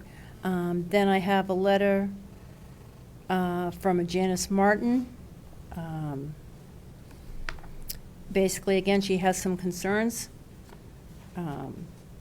Again, it's all has to do with, again, economic boost. However, the smell, the noise, etc., and that seems to be what's going on here. Lenore Gudmundson, again, the same thing. She's expressing her opposition to the large expansion of this.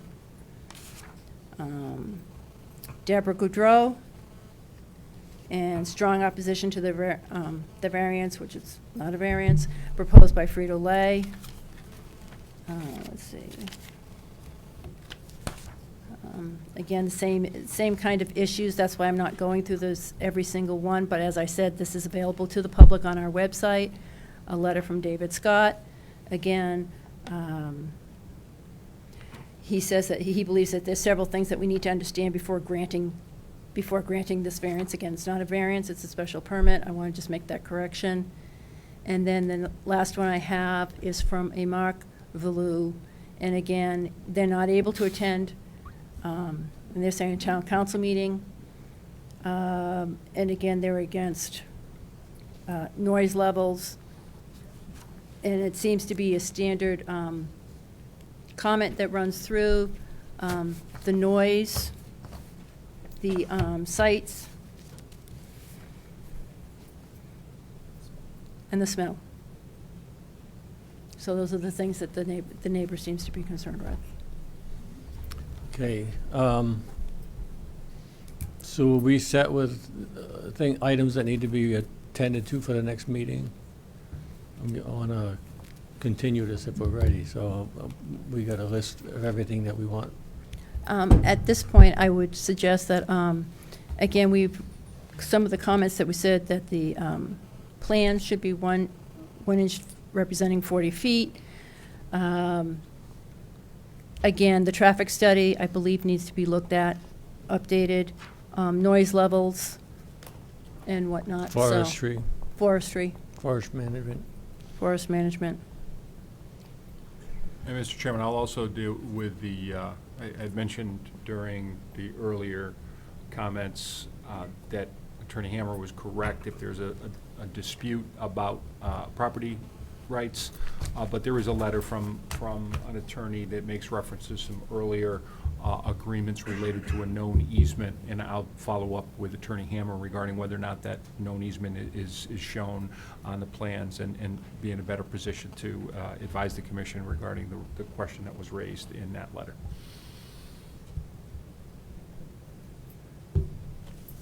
So in regards to the third-party engineer, what? You'll find out, get back to me. I'll get I mean, back if to you. it's- But that, I mean, that would be something we want to do before the next meeting. Should we get support from the commissioners or not? If you want to get support from the commissioners tonight, then that will give me the go-ahead that if I get the approval, then I can move forward with that, and I can notify Frito-Lay. I would say yes. Make let's- a motion, we'll I'll just make a vote. motion that we ask for additional help. that A clear peer enough? review is Yeah. what we would be doing, okay. Let's give a second. Yeah, I'll second it. Second by John. All in favor, say aye. Aye. Aye. Aye. Brian? Aye. Okay. I've got a question. Okay. And I think you're touching on a little bit of it now. But somehow or other, because this thing is spiraling out of control, it seems to me you gotta have a scope of what has to be done concerning this application. And I'll give you an example of it. You're talking about construction documents. To what extent are we gonna have to have Frito-Lay demonstrate to this committee the type of construction they're gonna use? Are we gonna ask for core samples for the foundation? Are we gonna ask for what the walls are gonna be made out of? I mean, No. No. I've heard, there was some mention of this. And unless we somehow narrow this down to, we need specific areas that we can clarify and get answers to. I mean, we could come to the next meeting and there would be 5 other questions that would My come up. concern would be the noise, the traffic, and, Noise, sight, and smell. yeah. Well, there was questions concerning the documents provided this evening, where, Traffic was part of that, yeah. Right. and I think there was a few other things too, where people were saying, look, they're not adequate. I mean, Or accurate. Accurate. and I think I also heard not adequate. I mean, that's what I'm talking about. you're It right. seems to me that some of this, that the first step is to sort of come to an understanding of what we need in order to go forward with this. And then the outside help that we're requesting, we can say to them, look, this is what has to be addressed in order to move this forward. Fairness to both sides. If I could, Ken Slater again for the record, and it's not uncommon, the chairman allowed a lot of, commentary from the public. Yeah, and there was certainly one engagement about relevancy. I mean, ultimately, the role of your commission is framed by the specific standards of your site plan regulations with respect to the site plan component. And then with respect to the special permit component, the same thing. It's the regulations with the special permit. There's some more discretionary standards you get to apply to it. Generally speaking, the site plan have less discretion, but they do include considerations regarding traffic. So if you were getting peer review, they would be looking at those standards that are contained in your regulations regarding site plan and special permits, with an eye towards the information that's been provided by the applicant. So a professional peer reviewer would understand that framework, and I think that would help, frame it for you folks, and certainly staff, and I would also try to also aid in making sure that the It's considerations contained. that are contained to the things that are Okay. properly All right. considered by you folks. Okay. That's all I'm asking for. Yeah, understood. All right. Okay, so we ready then? I think we're ready for a motion to continue. Yeah, can I have a motion to continue? You have a motion to continue. A I'll second? second Second by John again. Any discussion? All in favor, say aye. Aye. Aye. Is That was a- Brian still out there? Yes, Brian's still Yeah, there. Brian's giving a thumbs up. Okay, thank you all. We'll continue next month. This is Joanne. Can I ask a question? Yes. For Berger's motion to get the peer review, that's for both 21-1273 and 21-1275? Yes. That's correct. Okay, thanks. Okay, can we, excuse me? Can we just kind of, As you leave the room, can you please try to keep the noise down? We're still in a meeting and we still have business that we have to conduct. Thank you. did you even get a traffic study? I didn't. This is Joanne again. Can I ask another question? Go ahead, Joanne. I'm sorry. So the Berger's motion to continue, was that for both of those applications also? Or Yes, just the Joanne. site- Yes. For both? Well, the continuance is the public hearing on 1273. That's true, the public hearing. Thank you, Okay. Brian. Thanks. Where am I? I'm lost.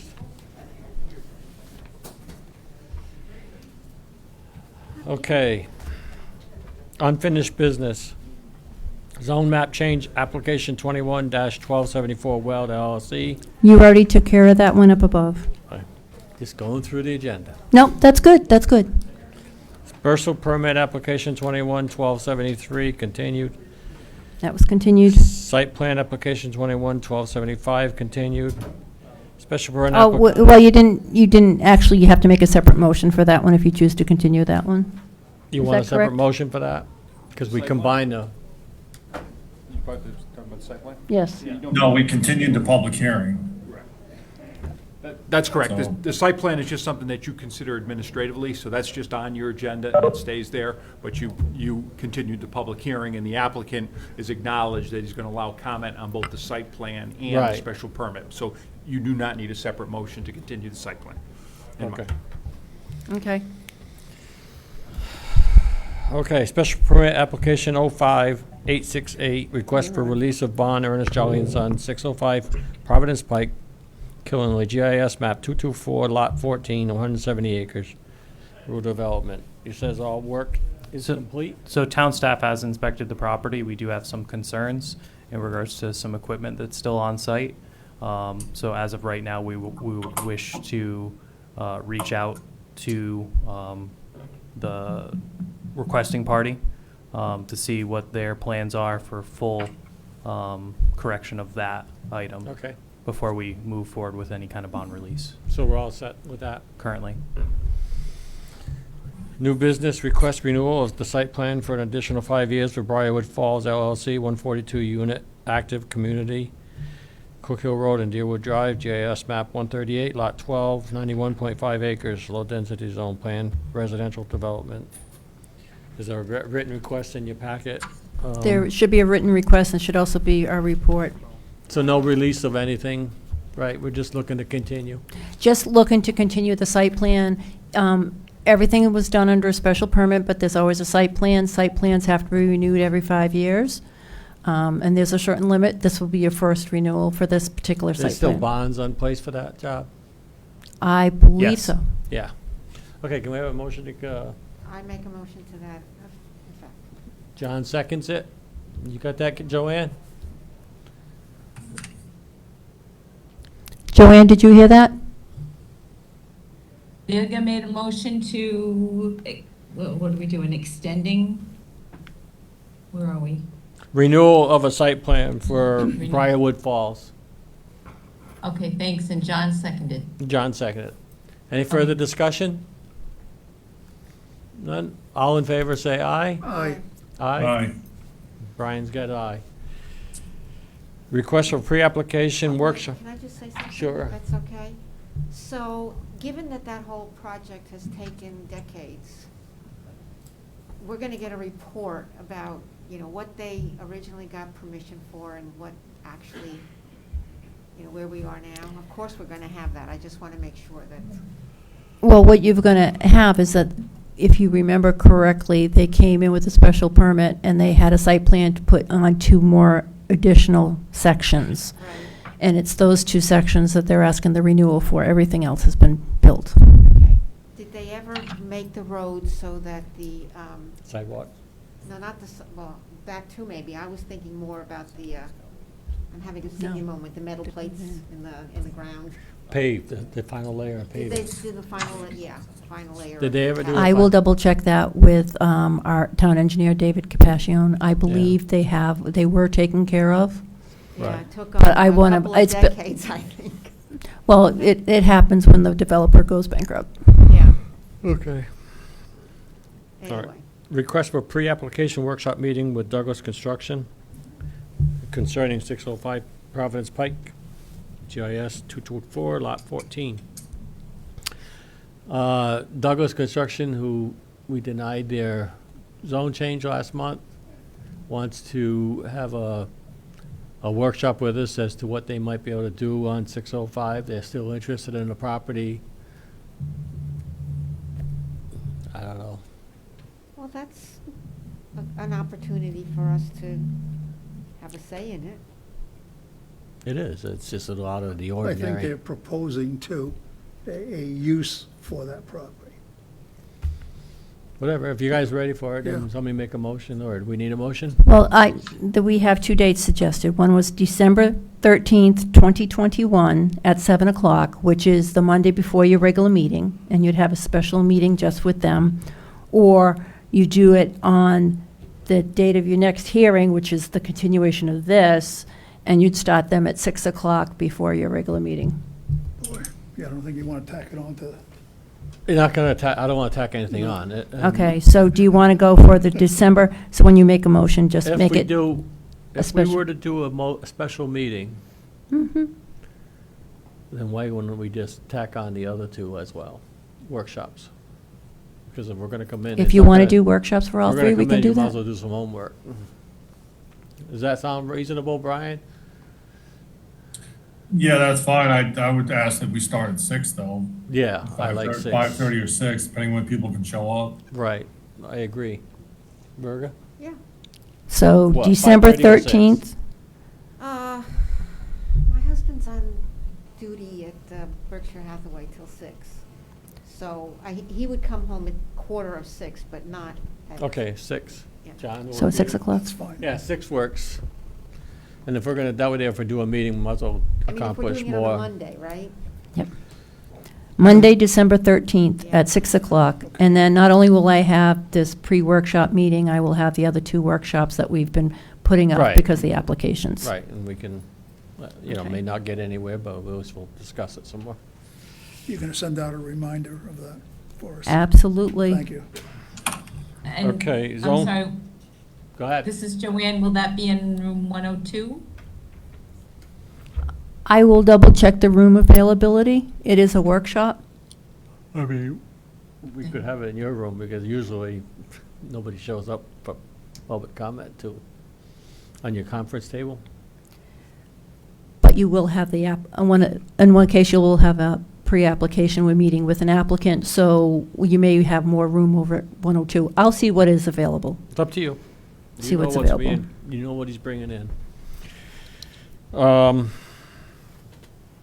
Okay, zone map change, application 21. Just one quick question, do we need was that just a scheduled, or did we need a motion for that? I'm asking you, the attorney. If the chair could call a special meeting on there. I mean, it Okay. wouldn't hurt, I guess, if somebody wants to make a motion, just to make this move along, you could refer to the 3 items and say that they'll be. Do you want to make a motion for those I'll 3 make a items? motion to that effect. John, second? Second, yeah. Discussion, all in favor, say aye. Aye. Aye. Aye. There, unanimous, 4-0. Okay. Zone map change 21-1276, Weld LLC, 543 Warrigan Road. This is all about the zone change at the old Benny, and he's asked, go ahead, Amber. If he was asking At the us to do last it. meeting, it was brought up that only a small portion of a corner really abuts the light industrial, so they were asking, I think the commission brought forth another address on Lucien Drive and the address across the street. The attorney, he looks like he turned off. The attorney reached out to the Dearys. The Dearys said absolutely they would become part of the application. And so that made it a new application because that increased the area of notification that we had to take care of, that we were putting, and it was also adding acreage to the zone change. They reached out to the Litos, if I've said the name right. Unfortunately, that is quite a complicated matter because it's been passed on to family members, and now it all depends who owns what portion or percentage. So he did make an attempt, he did try, but he got no response from them, basically. So his new application includes his property at 543 Warrigan and 19 Lucien Avenue from the Deary's property. He also, you'll notice further on in here, there's correspondence that if the Planning and Zoning Commission so chooses to change Leto's property, he gave you all of the information that you would need to move forward on your own application if you so choose. Comment? Didn't it also state that the one that they're unable to contact also borders residential or something? So Yes, it does. It borders, it could either be zoned, yeah, go for light industrial, yeah.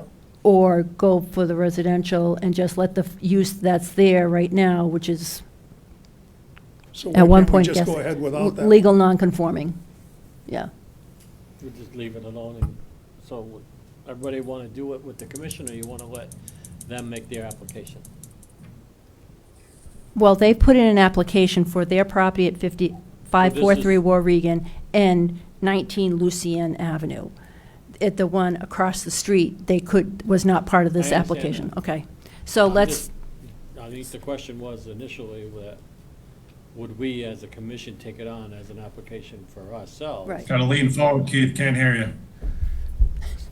The question is do we want to take on the application ourselves and handle it as a town-initiated application, or continue on the path that it's been and let them do a formal application and try to change it let them do the work? I would prefer that they do it, quite frankly. so you would consider the change without the Leto property? Yeah, oh, yeah. And let it go through? Okay. I mean, it makes it more complying, so more conforming, so it's a step in the right direction. You can't get everybody. But does it make sense to somehow find a way to get in contact with somebody? There's too many people. The owner died. Yeah. His siblings took it over, and then his siblings ended up, one of the siblings ended up going with 25 of his relatives. So now you're Okay, You got- never you got mind, never mind. way too many people involved. We don't need to get involved in It's quicksand. warfare. Yeah, so, I'm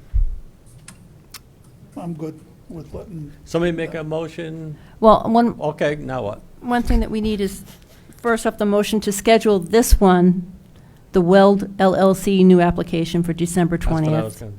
Okay, and then the other one, we'll just, Okay, so somebody want to make a motion to receive this new application from Weld LLC, number 211276 for zone map change? I'll make the motion. John makes the motion, I'll second. Virgo makes the second. Any further discussion? All in favor, say aye. Aye. Aye. Aye. Okay, unanimous. Okay, adoption of minutes, regular meeting, October 18th, 2021. I'll make a motion to accept it. Have a Second second? it. Second by John. No misspellings jumped out at me. No Doesn't discussion? mean I ran over a few. No discussion? No. All in favor, say aye. Aye. Aye. Aye.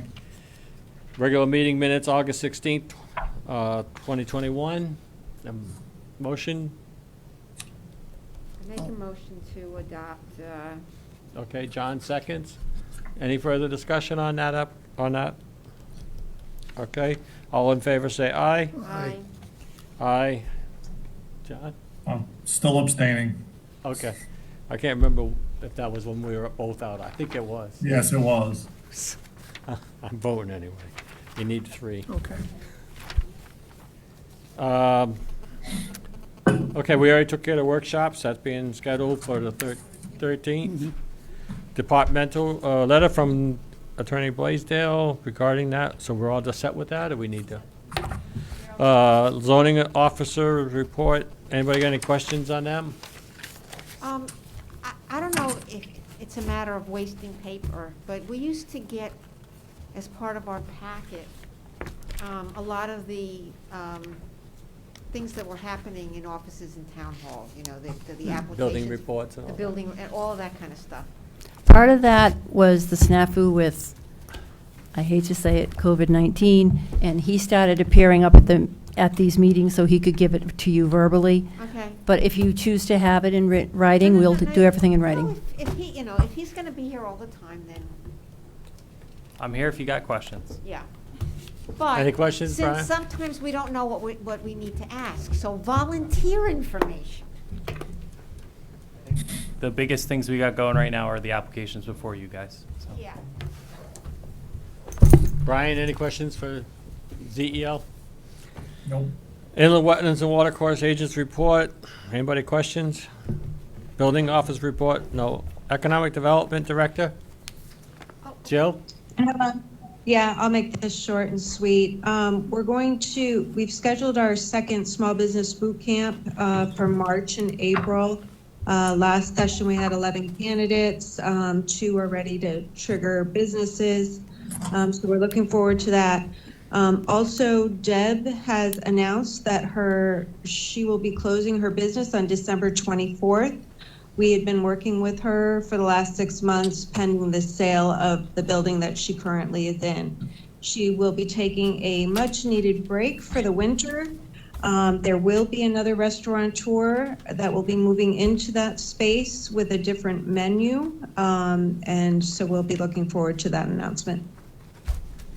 Okay. Town Council? Oh, go ahead. Well, so I have the conservation easement now, right, on the North Shore, and I just need to know what are my responsibilities or rights or any of that stuff, so, you know, it's in perpetuity, I assume. Correct. All right. I will talk to you about that Yeah, okay. offline. Yeah. Uh-oh. We voted last week to send the referendum, the Westfield Avenue project to referendum. That's tomorrow from 6 a.m. to 8 p.m. at the Killingly Public Library. All districts are voting at the library. Come on out. So I've been in the woods, so what is the vote about? Whether you move the Westfield Avenue project forward, so it would be closing down the old junior high. Oh, okay. So what would you do with that? Yeah. Right, right. What would you do with that? Sell it. Can you? There's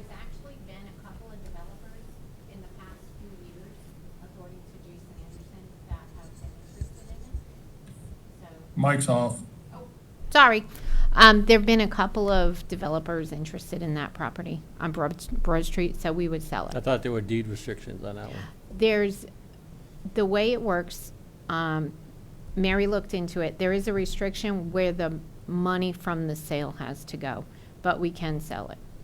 So they would have to, whoever the developer is, they'd have to stick to the historical standards for that building. Okay, adjournment, I make a motion to adjourn. second? Second. All in favor? Aye. Aye. Aye. Thank you.